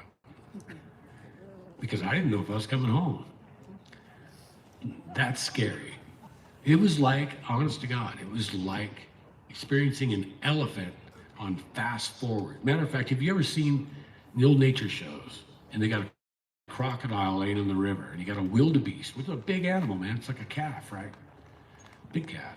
And you have a crocodile laying beneath the waves and just nose maybe sticking out. And when he nails that wildebeest, it's so instant that animal doesn't have a chance to lift its head up. You ever seen that? The water explodes. You can't barely see the crocodile. How does something that big move that fast? And that's what goes through your brain. It'll put you into shock. I honest, texted her, looked down to see if I pissed myself. My legs were trying to run. I started shaking. What are you gonna do? I'm waiting there. This thing just exploded in front of me and went dead silent. Now I could see what looked like a dark shadow zone, maybe flood debris, below the overhanging branches of a Russian olive and nothing else in between us. Sun shining on it. The dark mass behind converted from laying down long mass, flipped up to a upright mass within that zone. I could make out the bottoms of the feet and the hands and the spread through that zone, but it was all dark behind those leaves. But he was the only thing primarily dark. I could see everything around him. But the shock of, and the boom and the ground and the thud and the extreme just violence of that movement shut me down. But not so much that I didn't text her. And then I got the camera on. And when I did, I heard movement 40 feet to my left, walking like you or I would walk, and not much heavier than you or I. And I thought, oh my gosh, there's another one. And this one was totally stable. And I thought, that's it. I'm gonna go in after this one in my head. And then that when I knelt down to do something, the one in front of me breaks and runs and takes off. But he only goes about 75, 80 feet lateral and stops. And I saw him go up, saw his legs transition, saw about from just below the waist down, move through that hole underneath there, underneath the trees, and go in. And I wasn't going in after him. So I went to the side and I kind of tracked out. I gave it plenty of time to leave too. And I looked, and sure enough, I found prints about 8.5, 9 inches long, just a couple, and then he was in the leaf zone. And I didn't go all the way in. I looked a little on the video, you'll see. I searched around, I went on the riverbed and kind of convinced myself, whatever, we're all cool. But then what are you gonna do? Now they're not making any noise. This is what I'm here for. I actually went out there because we found his prints for the very first time the day before. And I went back with the guy to cast him, and the guy was out there 45 minutes and left. So I was left alone. So here I am, right? Now, I didn't even get a cast of this print because from that point forward was a severe encounter that I couldn't even deal with. And I just brought a plastic bottle so I have to carry water to get water out of the creek to make my cast. I'm not doing that anymore. So I followed, eventually, probably a stupid idea. I didn't find the little one. I went in there where the big one was. Well, I get in there and I look, and sure enough, man, there's been something hellacious going on here, and we got breakage over 6 foot, but I never saw this thing stand up.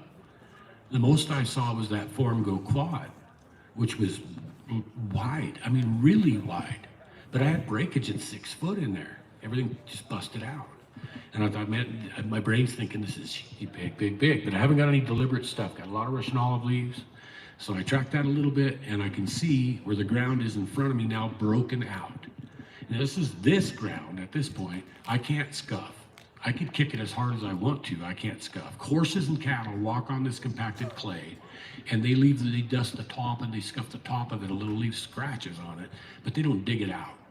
This thing had gone a certain direction, turned to right, kind of away from me, farther back in. And when he did change that direction, he broke out a chunk of earth that was about 18 inches across, a big chunk of earth, about 6 inches deep, deflected sideways and broke out when he changed direction. My mind is just like, what the hell? And it left a perfect heel print. Well, I went ahead and I measured it, and I know he's still there. I know they're still there because I'm not hearing anything, and there's no way they're gonna move and me not hear them, they're too big. So I'm trying to do everything to let them go, man. I'm just trying to kind of almost ignore them, but I couldn't make myself leave. I just couldn't. So I checked that print, I measured it was 6 inches across the heel, sideways. That's huge. That's really huge. Thanks, Mark. And I tracked him back. He had gone back through the trees and hung a turn, and there was a dirt wall in front of me, and he went to the left. And then I had thicket and dirt wall, and a kind of a passage between the two. And at the end, the dirt wall curved toward the thicket, and there was a hollow like a tunnel. Thank you. Appreciate it. I didn't know what was going to happen, but I went ahead and crawled on through that. Thank you. And I couldn't go any farther in because I heard something going to meet me. And what thing in the world goes to meet you?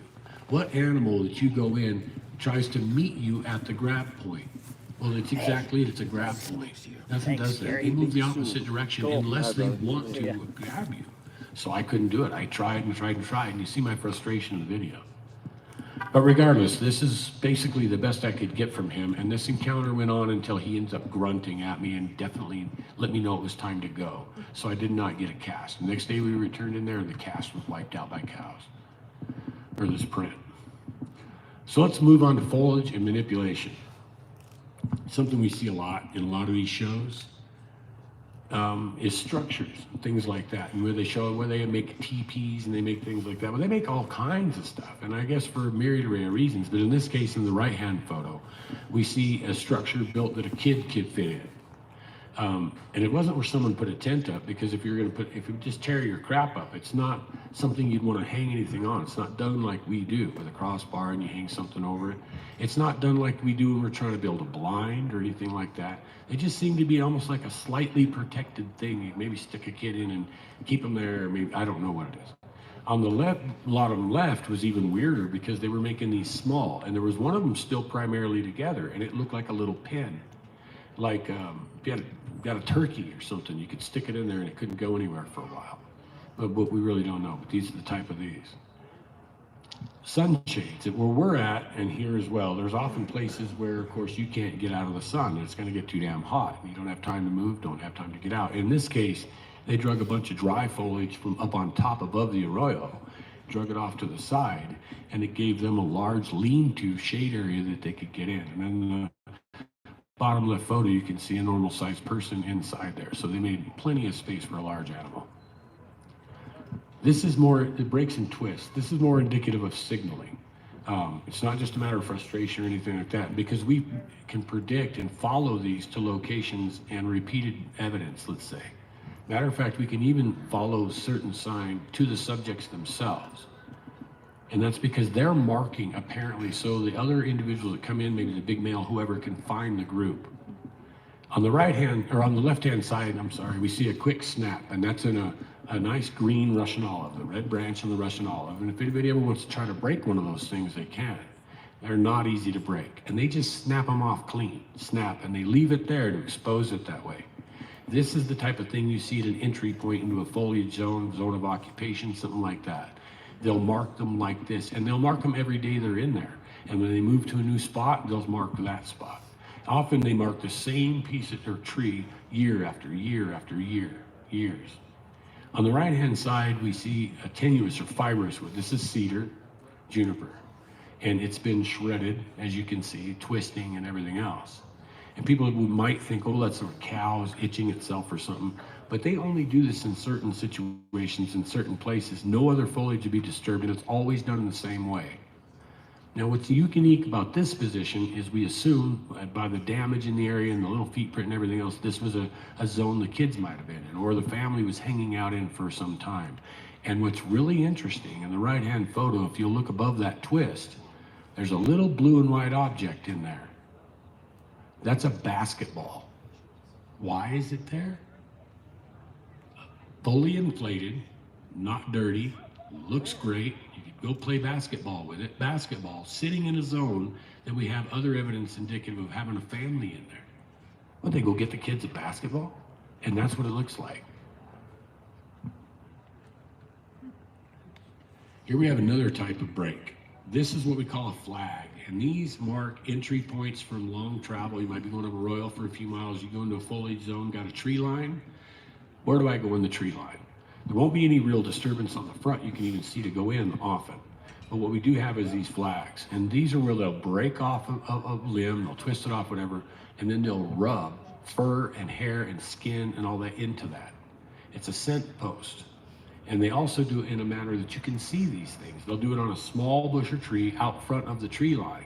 And we've now, after learning how to identify them, we found up to 4 of them in a single day. Now these are covered in hair, and the hair will stay on them for more than 5 years, because we've seen that example. Look at the same post, the same hair is in there for over 5 years.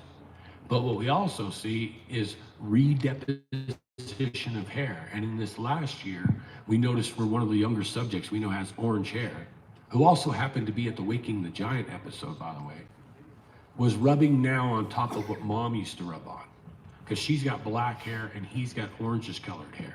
And there used to be deposition of black, and then there was orange one time, and now he's been repeating that, which we thought was really interesting as well. And people think, they say, well, if you have hair, why don't you get it tested, whatever. We'll get into that here in a minute. We've been down that road, all of it. Hunting barriers and blinds. Now, when we build a hunting barrier blind or a fence, we might take lodge poles that are 4 inches in diameter and build the rail, because that's all we need to mess with. It's what it's easy for us to mess around and build. They don't build fences per se, but they do fence off areas, and they build runs, and they build areas that direct the game into locations and warn other animals or humans to stay the hell out. In this situation, what we're seeing is truly unbelievable. Because in the lower left-hand photo, we have, when you're on the left side of that, at the base of a tree, that tree's 30 inches thick. That tree's over 100 foot tall. It was laid in position when it was green, and it didn't come from there. In the right-hand photo, you see a root ball standing on the ground, but there's no hole. In front of it, you see a chunk of dirt that fell off that root ball while it was being carried in there. It just fell off on the ground. That tree didn't come from anywhere close to this. Matter of fact, no hole was found from that tree, period. That tree, green, as it was, because it had all the branches and needles were dry on it, was carried in when it weighed over 18,500 pounds. And that's actually without the root ball. That's the green pine tree, 30 inches thick, 100 foot tall. That's how much it weighs. And it has the root ball on it. So you tell me what carries in an 18,000 pound tree through a dense forest and just lays it and does whatever they want just to create a barrier or a blind, just a funnel to funnel game. And in this situation, it's exactly what this seemed to be, because it had manufactured blinds on the ends of this zone. But I want to show you something even more impressive. Look on the right-hand picture there as well, the tree that's right in the foreground, and note a little more about that. There's no hole from that one either. Look behind all of these, way in the background, you'll see another exact root ball standing up with a tree laying down about 150 feet back there. Same size tree. The tree in between that, same thing. None of these had holes. All these trees were carried in here to make this thing, to make this zone where the animal can't get across the zone easily and they can get to the animal. Now we're going to see things made for territory and prowess. Like that wouldn't do it, right? Seeing something that big carried in, something that big done wouldn't bother you enough. Well, in this case, in the lower left-hand photo, may not look like that big of a deal, but how many people here has ever seen a green pine tree with the taproot intact? I mean, not one where the bank has fallen away and the taproot's sitting there about the tree about to go. I mean, a tree out of the ground with a taproot on it. I tell you, without a slide, I don't know anybody. I never have. But that's what we have here, wedged in between other trees, was about a living, got all the pine needles, 30-foot pine tree, pulled out of the ground like a carrot with the taproot on it. Nothing can do that. You hook a backhoe to that tree and you ain't pulling that thing out of the ground like that. It's just not gonna happen. They just pull them out like carrots and stick it there. Another thing we notice on the right-hand photo, there's an X. That's a boundary marker. That's kind of like, yeah, you're good. Don't come in here. We see them on TV and stuff, 15 foot, whatever. The tree leaning to your left is over 90 foot tall. The one on the right's over 80 foot tall. The bases are in excess of 25 inches. You realize these trees weigh many, many, many thousands of pounds that they stood up there just to make this X to say, stay the hell out of here. When you come up to a 90 foot tall X and 100-foot trees carried in and everywhere else, this is where we stayed the night in the lodge kill zone. Okay, defecation, probably one of the dirtiest, but one of the most telling factors we have. So often vets will say, they'll say, what's wrong with my animal? I'll say, well, bring in a stool sample. I mean, it tells more about the animal than probably anything else. In this case, grouping and placement tells a lot about the psychology of the animal. Now, people say, how come they don't find scat? Well, we do. If you're out there enough and you understand them enough, you get them enough, you figure out what they do. And in this case, we've got scat samples in the ground. They're put together 3 or 4 feet apart. And then we have, on the right-hand photo, mom's 20-inch prints to go with them. Now, often we find where all the family unit defecate together. So I think there's 7 in this group, and an 8th individual would sit and do it like 20 feet away. We assume that they all go together while he watches, and then he goes, and then they bolt. In a single 7-day period, we've seen where they've deposited 48 piles in that 7 days. And it represents about a 1/4 mile to a 1/2 mile of occupation, and then they would move on. Here we have what I call Bigfoot GPS. So what do these guys do? Where do they go and how can we tell? In this case, what we see on the right, we stop at the top is Grasshopper Lake. Well, that's cool, feeding on insects, we all expect that. We have deer fur, that's common. We have rodent bone, that's common. It doesn't tell us a whole lot about where he was and what he was doing. But then we have pinyon pine nut and Russian olive seed. Now we know that between these two regions where there's pinyon pine and Russian olive, there's 5 miles.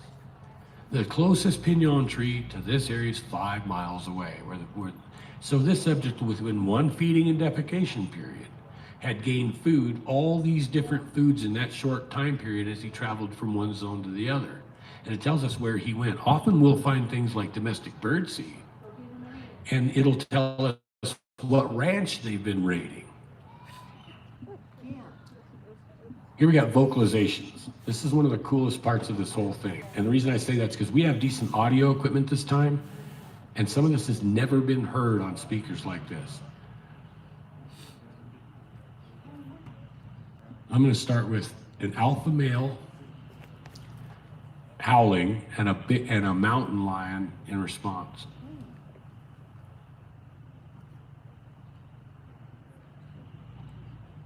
Well, the audio is supposed to work. We might have to get our tech guys.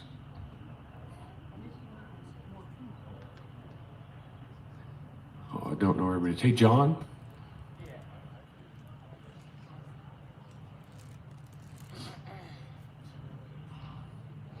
Now we just have to get the audio to fire. No, it doesn't appear to be yet.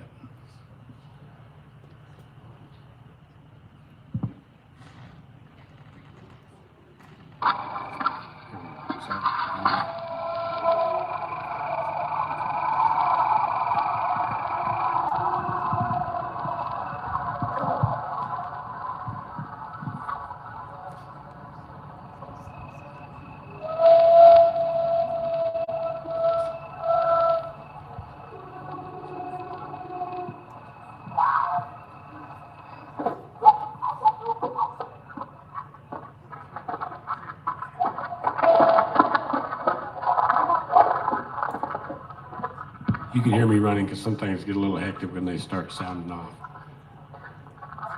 Okay, now we're going to move on. Go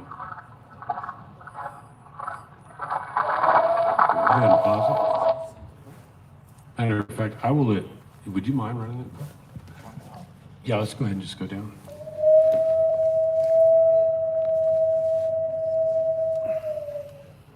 Now that howl was isolated, so these are long range. Some of that was removed with a computer isolation, but we in no way ever modify these howls. Let's go up and go to the howl whoop at the top here.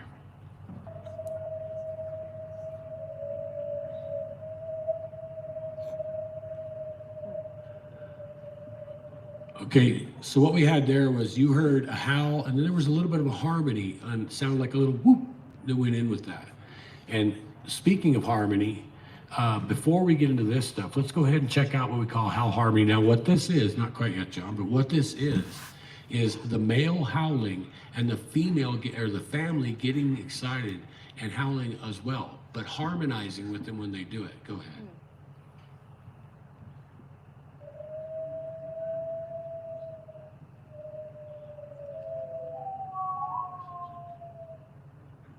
Now, how cool is that? If that isn't singing, right? I don't know what is. It's really crazy. Let's do the next howl harmony.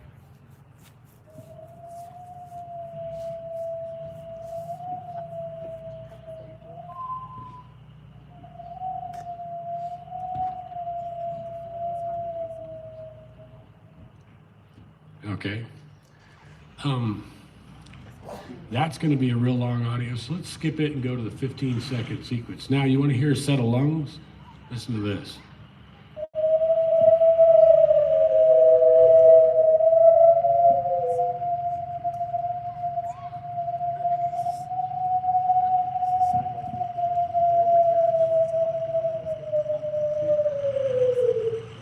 Have you ever heard anything like that before? You think it's a coyote or a wolf? No. They don't have enough air to do that in their wildest dreams. Let's play that scream. Listen to this.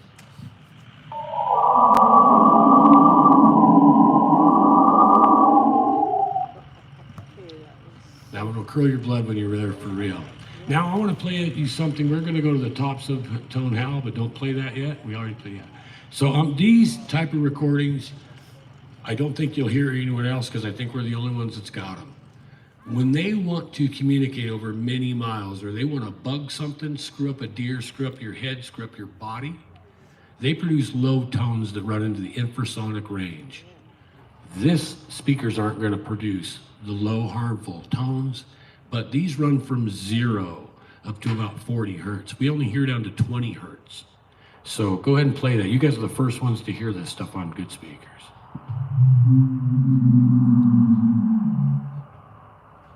Do it again.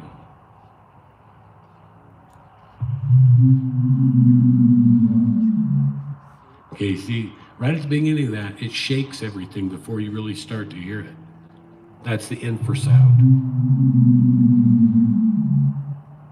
Let's move on to the next one.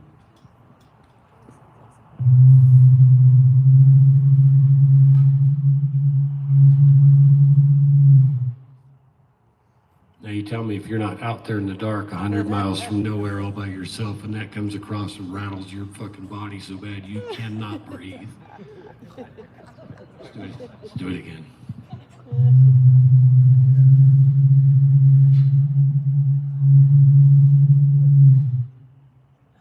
Now that last, I've been hit by one of those at close range before. I threw up for 2 days after that, and that's no joke whatsoever. It was with J.C. Johnson, world-renowned cryptozoologist, invited me up to Gallup and introduced me to the executive director of the university, and that night we did some work. I got in there with these subjects, got as close as 8 to 15 feet from subjects, all by myself. Went in there, ended up getting hit with my little Navajo buddy, brother, Junebug, who these guys, and George Harvey, who I consider my family. They won't run. I took them in there, and we ended up getting hit by a rock by one of the subjects, fully surrounded. That video's on our channel. It's called MJ13. It's in part 2. You can see blurrily, because we're moving the hell out of there, but after we get hit by the rock, 4 subjects come out on the road and follow us out. So I'm going to move on to foraging, and we'll go through this kind of quick because I want to get to the part that I really vamped up for this particular presentation here pretty quick.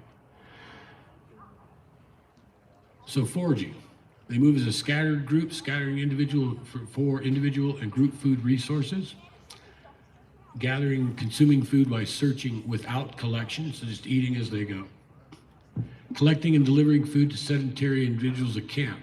Matter of fact, a lot like that big one with the missing teeth I told you, because we were finding yucca up there with his teeth imprint, but yucca don't grow on the mountain.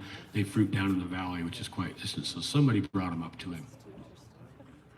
Using top methods of plant and animal hatch and migration times and stages. And we've noticed this with things like gypsy moths, which might hatch on one hillside one part of the year and another part of the hillside another part of the year, but they seem to know exactly what hill to go to, flip 1,000-pound rocks, and pull out the gypsy moth grubs right before they flourish. Search as an individual subject, and that happens a lot, and that's probably what most people encounter, is searches by individual subjects that are usually young, 8 to 9 foot tall, figuring out their way, doing their own thing. Hunting. They use cooperative hunting techniques for small and large game, which I've already kind of demonstrated and explained to you. They funnel and direct deer into ambush positions by use of foliage barriers, which I've also kind of shown you. They're not always trees that weigh 18,000 pounds. Sometimes you'll have just a gap between cedar trees or pine trees on the side of a slope, and they'll lay down logs or anything else just to kind of funnel deer at an angle, normally to an ambush point down below, almost always downhill. Funnel deer activity with presence of vocal reports. They'll do this to people too. You'll hear someone say, oh yeah, they heard grunting or a whistle, and the whole time I walked out, it was paralleling me. Well, they do this with deer every day. They run them, they herd them, they move them. They don't want to spook them. They don't want to run that herd out of there. They want them to be there. And as a matter of fact, and often when you see deer that are suspiciously not scared of you, that's likely an area you have Bigfoot, because they keep out all the other predators and they don't spook their own deer. I've walked out to deer that fully heard me coming for a long period of time, and when I came out of the scrub, it was only 15 feet in front of me, and it did not run until it took a double take. My sound of bipedal approach did not scare it at all. But when it saw me, it got scared. So what was it expecting to come through the brush? Construct and utilize sound traps to locate both prey and danger. We've been a victim of these ourselves. And they'll go into the middle of a dense area, they'll block all the routes, they'll leave one route open, and they'll lay branches down parallel to the trail. Then they'll lay them across, then parallel them again. They'll do this a few times, and they'll throw leaves in them. Now, that's a sound trap. Anybody that's been involved in a lot of military warfare in different locations has been taught these SIM techniques and how to avoid these things. Well, they put them in the ground, and we see them, we stop, go, what the hell? But they're 8 feet across. We can't even jump them, especially if you got packs on. Gonna have to walk through them. They're gonna know we're here. It's like you feel all badass until you come across their crap. And then it's like, what do you mean? They're gonna know we're here, we're busted. If we start taking it apart, they're gonna hear it. If we try to jump it, they're gonna end up hearing that, but they can literally do a long step and clear that thing. They can be on the same trail as you, and you never hear them, and they've got that trail wired to know where you're at on it. Well, or deer are on it, or whatever else. They build rodent and small game traps, spatches, nest sites. We have seen areas where they've had a clear zone of ground, open clay or gravel, and they'll take a stump from somewhere, usually not cut, just a stump, and they'll lay it in the middle of that and they'll stuff a bunch of grass under it, right in the middle of the large open area. And then we'll find back later and find where rodents have nested in that stuff. And sometimes the stump is up and sometimes the stump is over.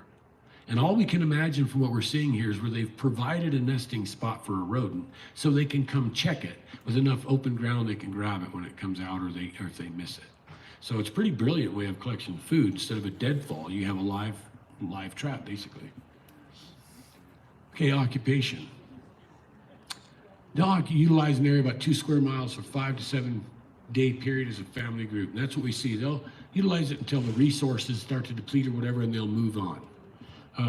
Which is probably in here as well. But this behavior keeps from them being found and noticed, from depleting, running off the game, from depleting resources, or defecating too much, or whatever. They'll utilize an overrange of approximately 100 square miles as a family group. They'll change areas, impact grows, resources diminish to non-adjacent. So non-adjacent meaning they don't move next door. They move a ways away. And the reason for that, I'm sure, is because if you just funnel and do that, you're just gonna chase game all the way down. It's the same impact just traveling down the river. They put the river basins here, they put the impact here, they do things that are not gonna affect the zone very much. Alter overall range due to seasonal weather or game migration. Utilize high rugged areas as retreats for solitary or grouped large males, which describes the lodge kill zone. We don't see any family remnant whatsoever at the highest, craggiest tops of the worst mountains, but what we do see is them carrying 18,000-pound trees, things that take collective effort amongst big males. Now that's not that uncommon. A lot of native tribes throughout the world do that. The men hang out over here, the women hang out over here, everybody's kind of got their separate deal. The men have a lodge, they'll retreat to the lodge, no one else is allowed there but the elder adult males. A lot of times they have to go through ritual and years of different things before they get that opportunity as a male. This, I'm not saying that's what's occurring, but what we are finding is evidence of a bunch of big males hanging out in the worst, tallest mountains you've got, with the families kind of hanging out in the river bottoms, and the males are returning occasionally. Behavior and grouping. Form a family units of 7+ subjects with female lead and male mostly absent. So it's a matriarchal existence with the family unit. It's kind of similar to elephants. And they say, well, that's matriarchal. Until the bull wants to do something. So, but the bull's primary role is to protect the herd, not to lead the herd around. That's all the mundane operation, and they seem to be very much the same. They want to go do their own thing, but don't mess with my family. And so the aggression remains with them, while the utilization and nurturing remains with the mom. Form large subgroups, young, to hunt, forage for the unit, often cause trouble. And we've seen this as well. Or it's just like teenagers get together at night and then they go run around together in groups and they get all kinds of wreak havoc. We've seen them in similar things. There was one night we parked in a riverbed and we heard what sounded like a crow. This is like 1 o'clock in the morning. No reason, just a crow. And I think, man, it's not a crow. And then we hear a horse whinny from the exact same spot in the thicket as the crow. And then it begins, we kind of hear like a barking sound, and you hear this, then more than one start, and before long, they broke it into a full-on outlandish melee, and they're hooping and hollering like a bunch of primate kids, and they run off down the river breaking a bunch of stuff, just like teenagers. Form smaller subgroups, 2 to 3 older subjects to hunt large game and raid, and that's what we see with subjects like Amos and his older brother George. So George is a little larger, and we saw where there was an obvious goat kill. And I was going to add this to some of this video, but it's quite graphic, and I think I can explain it well. And we don't have time anyway. But the goat kill was represented an area. They entered a large paddock that was fully enclosed, tore the gate off, busted the top hinges, the lock, everything off. Left hair on the top of the door sills where they hit that. Now these are young. These are not that old individuals, but George is 7 foot high. George has about a 15-foot now, or now it's probably bigger. This was a while back, and Amos is slightly smaller. And George apparently killed most of them quite efficiently by wringing their necks like a washcloth. And then they actually bled these goats out. They punctured the carotid and femoral artery and drank them dry. And this was after a blizzard. It was very cold. It was below freezing. It was high winds and sleet for about a week. Or 5 days, I think. And they had apparently gone through this, and at the end of this, apparently, we don't see the big ones doing this, but the kids are like, screw this, I'm gonna go get something. And they did, and they affected everything in that zone. The way they did it was horrendous, because apparently when the smaller subject, by the evidence, tried to kill one of the goats on its own, it was a huge fight, blood everywhere, crazy, and ended up taking it out by biting it in the cranium and leaving the whole imprint in its head. And the other guy didn't do that. Everything looked silent. They just laid him down. No sign of a fight, nothing. Just very efficient. So you can see where it was like the skill just wasn't there for the young brother. He tried, but it didn't pull it off. Now, we talked to the property owners. They were going to go deposit these at a certain place because we wanted that one because it had a large hominid bite mark in its skull. They took them somewhere else, and we never figured out where they put them. And it was kind of a bummer, but that's the way it worked out. Males often move a few miles away alone when young but fully mature. And that example is with that 17-inch foot subject, because we've tracked him up on the mountain. We tracked him where we took the snowy pictures. He visited our camp one night when we were going up there to follow him and investigate him. He actually brought my glasses back to my house. We lost up there a year later, traded me out, I guess, a cat, because our cat came disappearing, and the glasses I lost with all the sun damage and everything were there on a rock at my house down at the bottom of the canyon.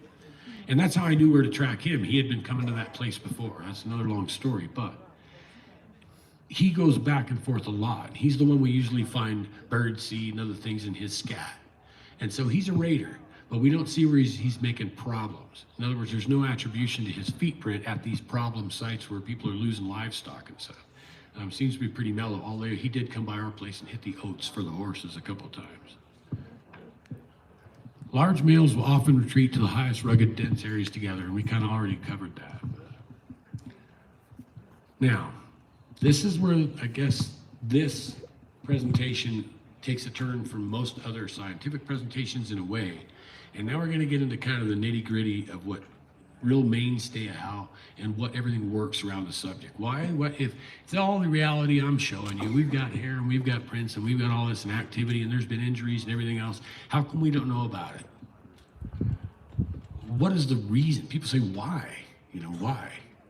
Well, I'm going to tell you why. Socioeconomic, religious, liability, accountability.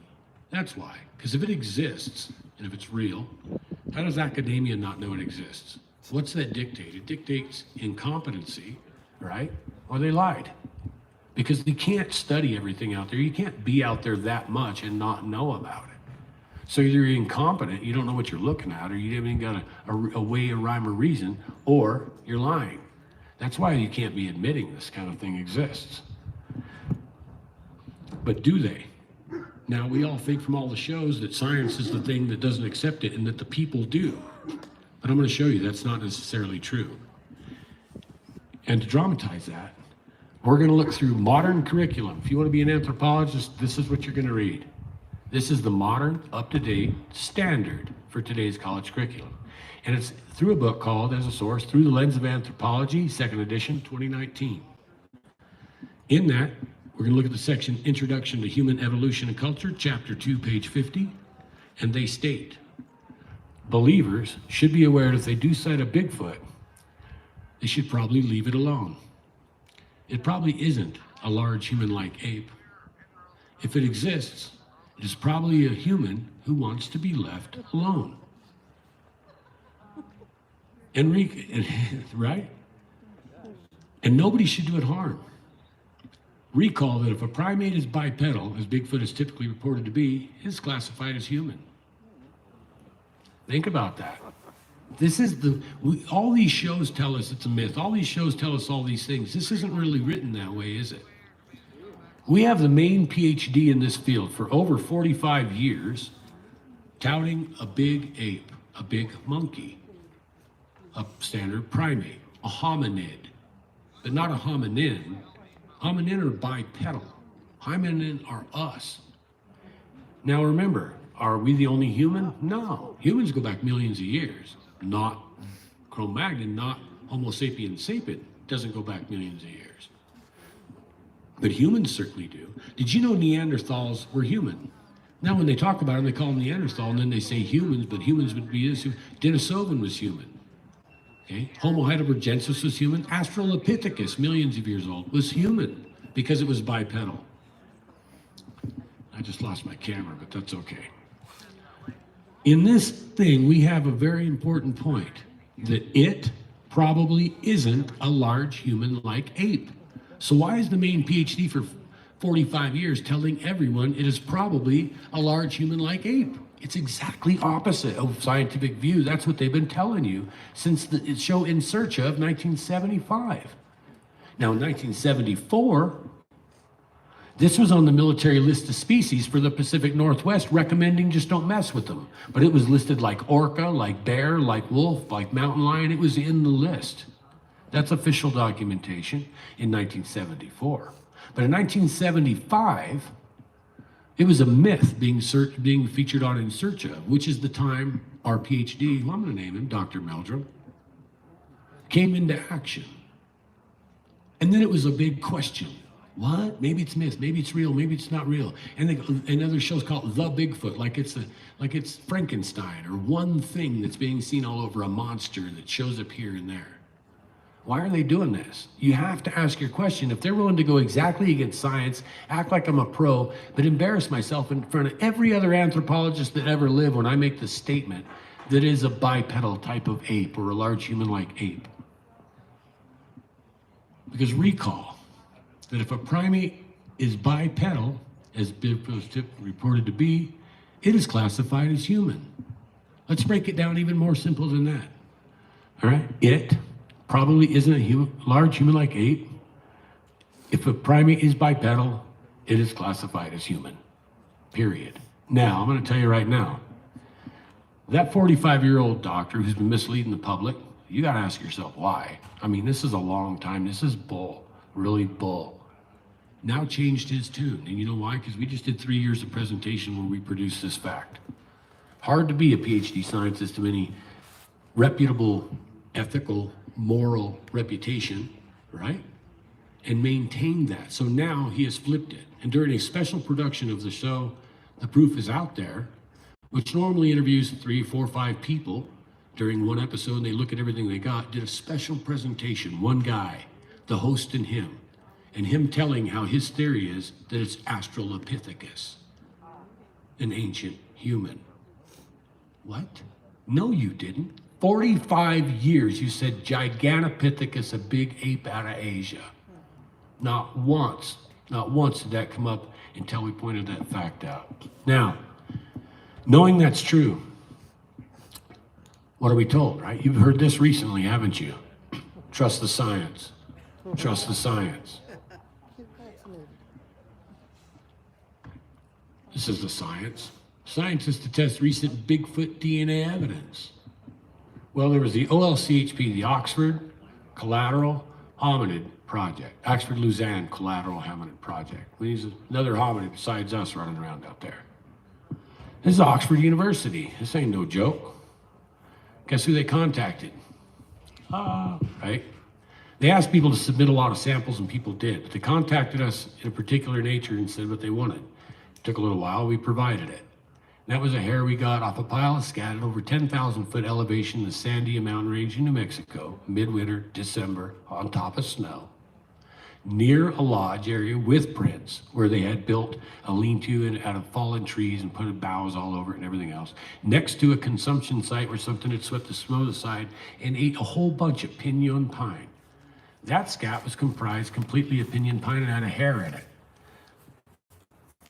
The hair had a hollow shaft, like a primate. So we submitted that into their study. What did we get back? We got back that, wow, it's unknown, amazing. We're gonna hold the study. Can you get us a specimen off a living creature? Right? We're like, wow, this is going somewhere. This is big. This is gonna change the world. Oh, yeah, we'll try. So if you go back and look, they held that study for 2 months. Now this is a global, the AP, everybody in the planet is bugging these guys.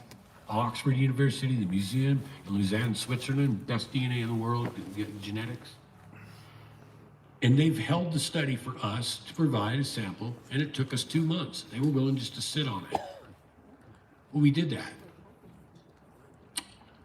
And when we did that, and we submitted it, and they released information to the AP, project examination to check out this Yeti DNA and the whole 9 years you're gonna do, right? They put it all out. Boy, they got excited. This is what came next. So much for the abominable snowman. Study finds Yeti DNA belongs to bears. Wait a second. We already know the first one we submitted didn't belong to a bear. It matched primate. You couldn't get DNA off it. Matter of fact, why did you test a bear hair and get DNA? When any second-year biologist has the ability to look up in a manual every single scale pattern on a hair, and I easily identify without DNA of what species it comes from, especially a bear, why did it even get tested? These things were supposed to be qualified and thrown out. The only thing that was ever supposed to receive a DNA test is what's called unknown, which they just held the study for 2 months to put in.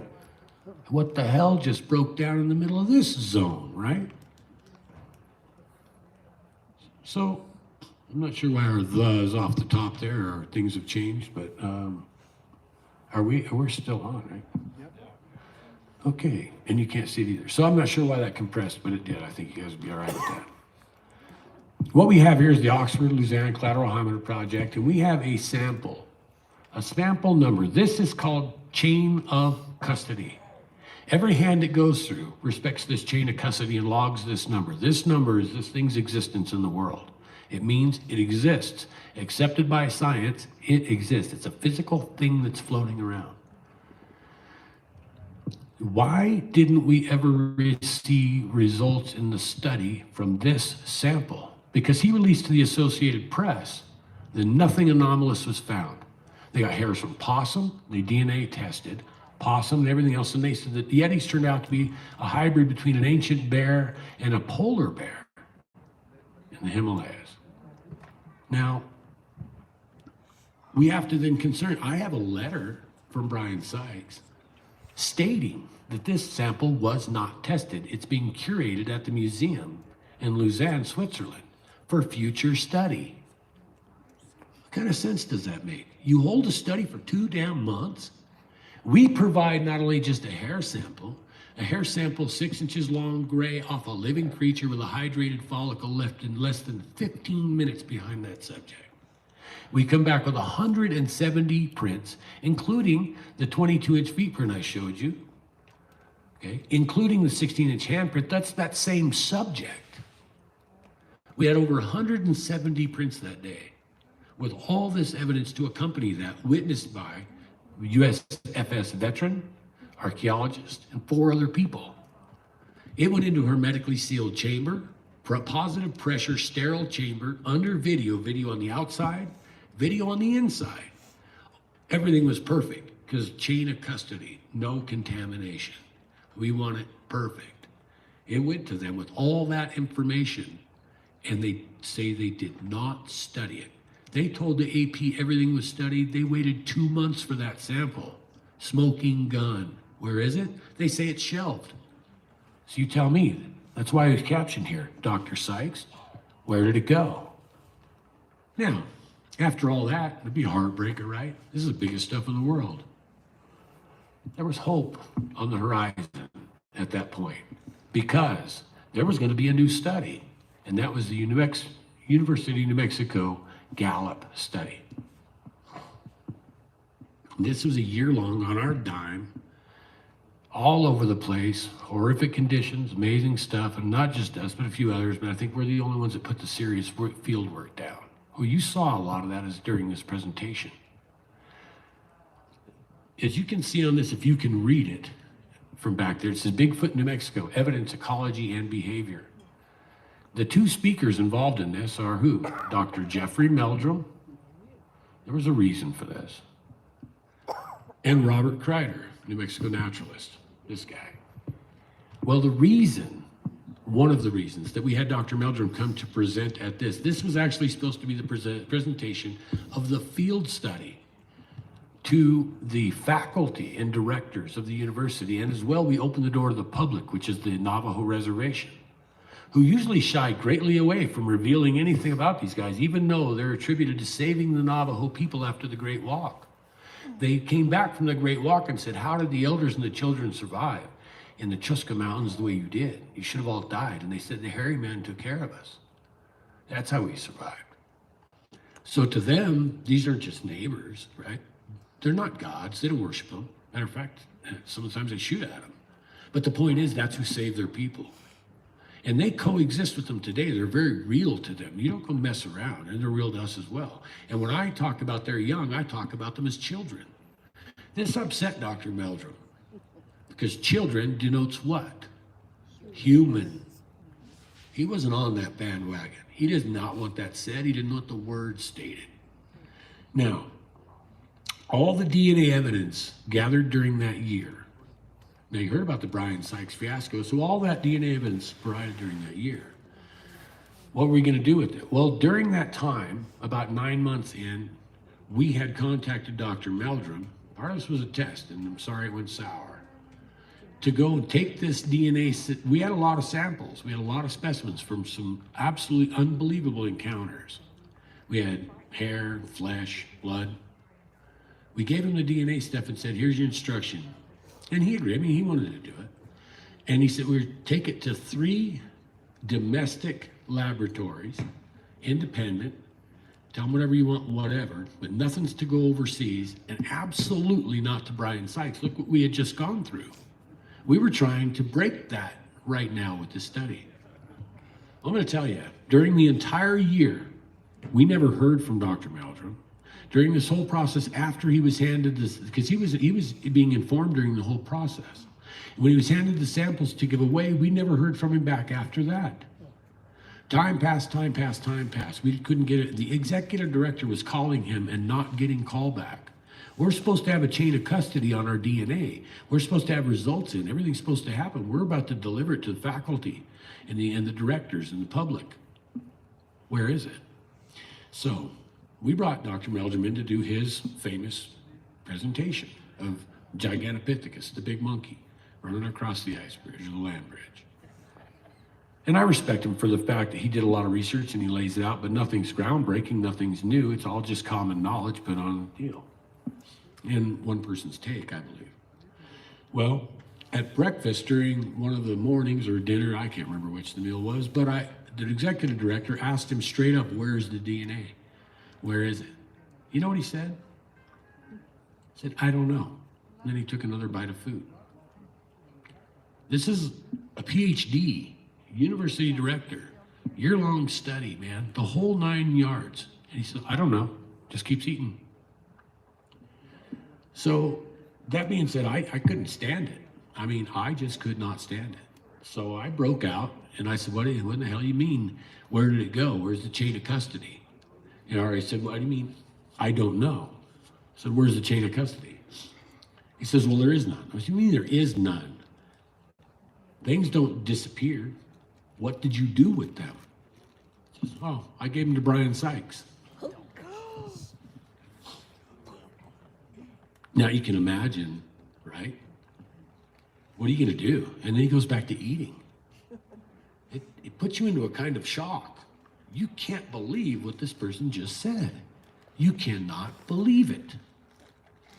And that's where it rested. So we did our presentation. We delivered it. The Navajo, I consider my brothers as well, along with others. Their elders showed up for the first time in history, told their history, told their stories, told what language they speak, told what the words mean. It was interesting because there was a certain phrase, I can't quote it right now, it's Shiyaha or something like this. And what it meant in ancient Navajo was just passing by, and people who live on the river had been hearing this word coming up. No one knew what it was. The current people who live there don't know that language much. A few do. George, our guy on our team, does. But the elders knew it, and the elders deciphered that for the people who live in the valley. That all he's telling you is, I'm just passing by. Right? So the first time in history this was ever made public, a study like this was ever done. And what happened? Well, when it was approached, the same thing. New Mexico University official under fire for Bigfoot hunt. University blew taxpayer dollars on search for Bigfoot. New York Post. NBC4.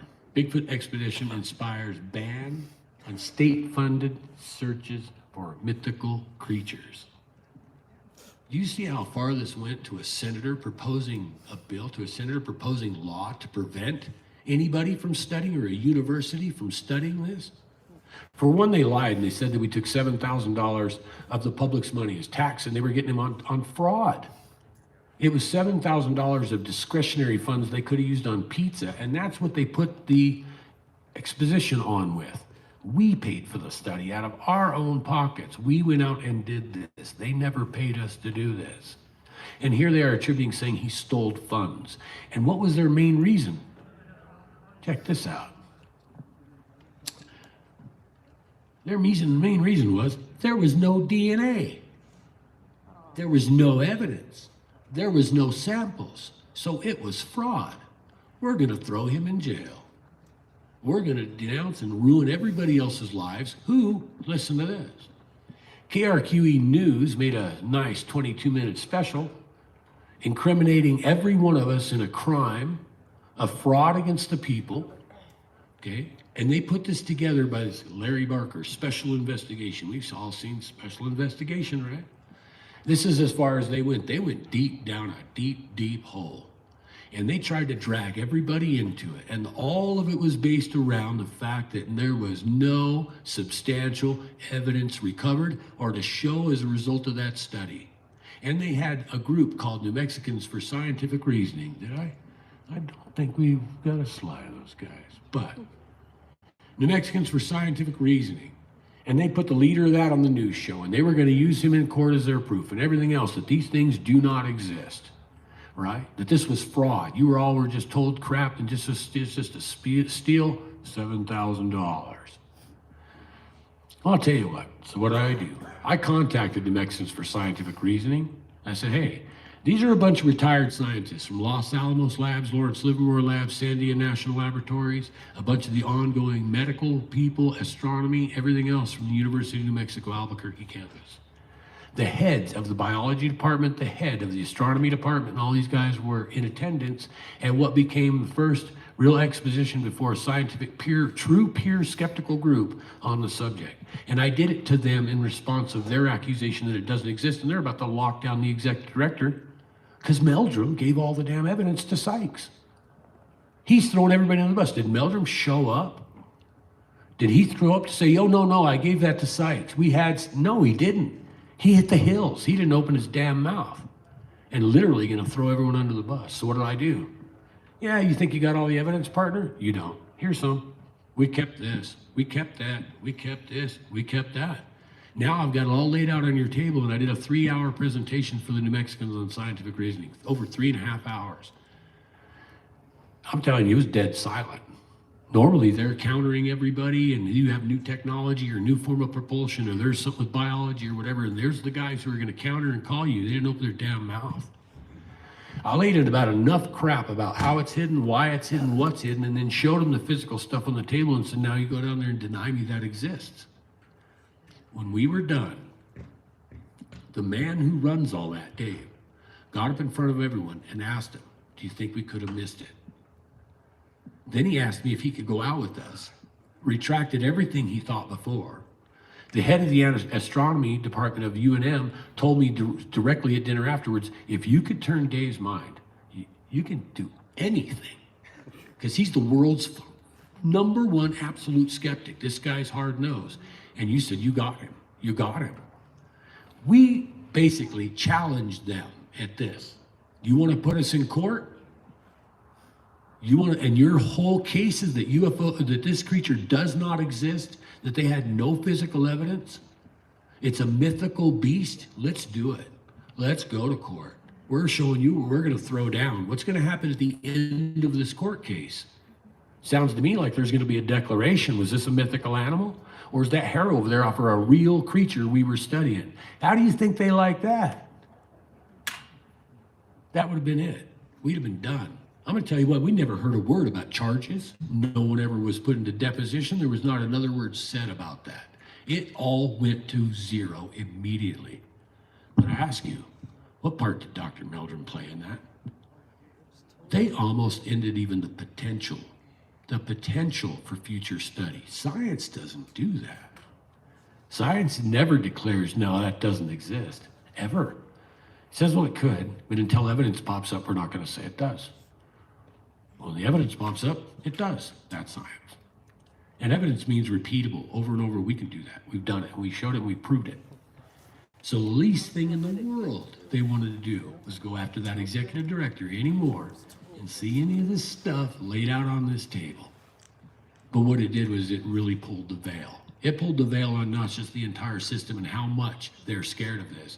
It lifted the veil on what and how far they would go to prevent it. Matter of fact, another KOB, another news agency, had done a special on us. Again, it was 20-something minutes long, and when they got it done, Ana Vasquez, the investigative journalist, told us it was so compelling that it had even all the skeptics in the studio totally flipped. And when the woman that owns the local studio, his network, owns that studio, saw that documentary, she said, no way. There's no reason to spread unnecessary fear. And they cut it down to 3.5 minutes, in which we were barely even in it. So it just goes to show you, who's really getting the paychecks on this thing? Why in the world do they really want to keep it quiet? What's really going on? And what I hope we've demonstrated to you tonight is just not what they're keeping quiet, but at the same time, that they're keeping something quiet. It's real. It exists. I'm going to close this with a quote from Albert Einstein. The fairest thing we can experience is the mysterious. It is the fundamental emotion which stands at the cradle of true art and science. And with that, I want to say thank you and keep watching.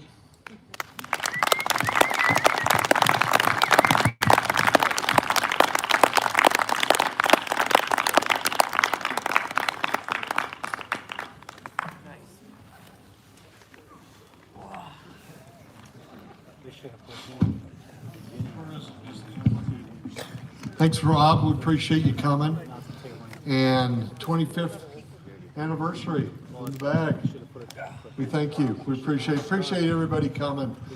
And, you know, be careful. Drive home carefully. And on the road anyway. We'll do it again. Thank you.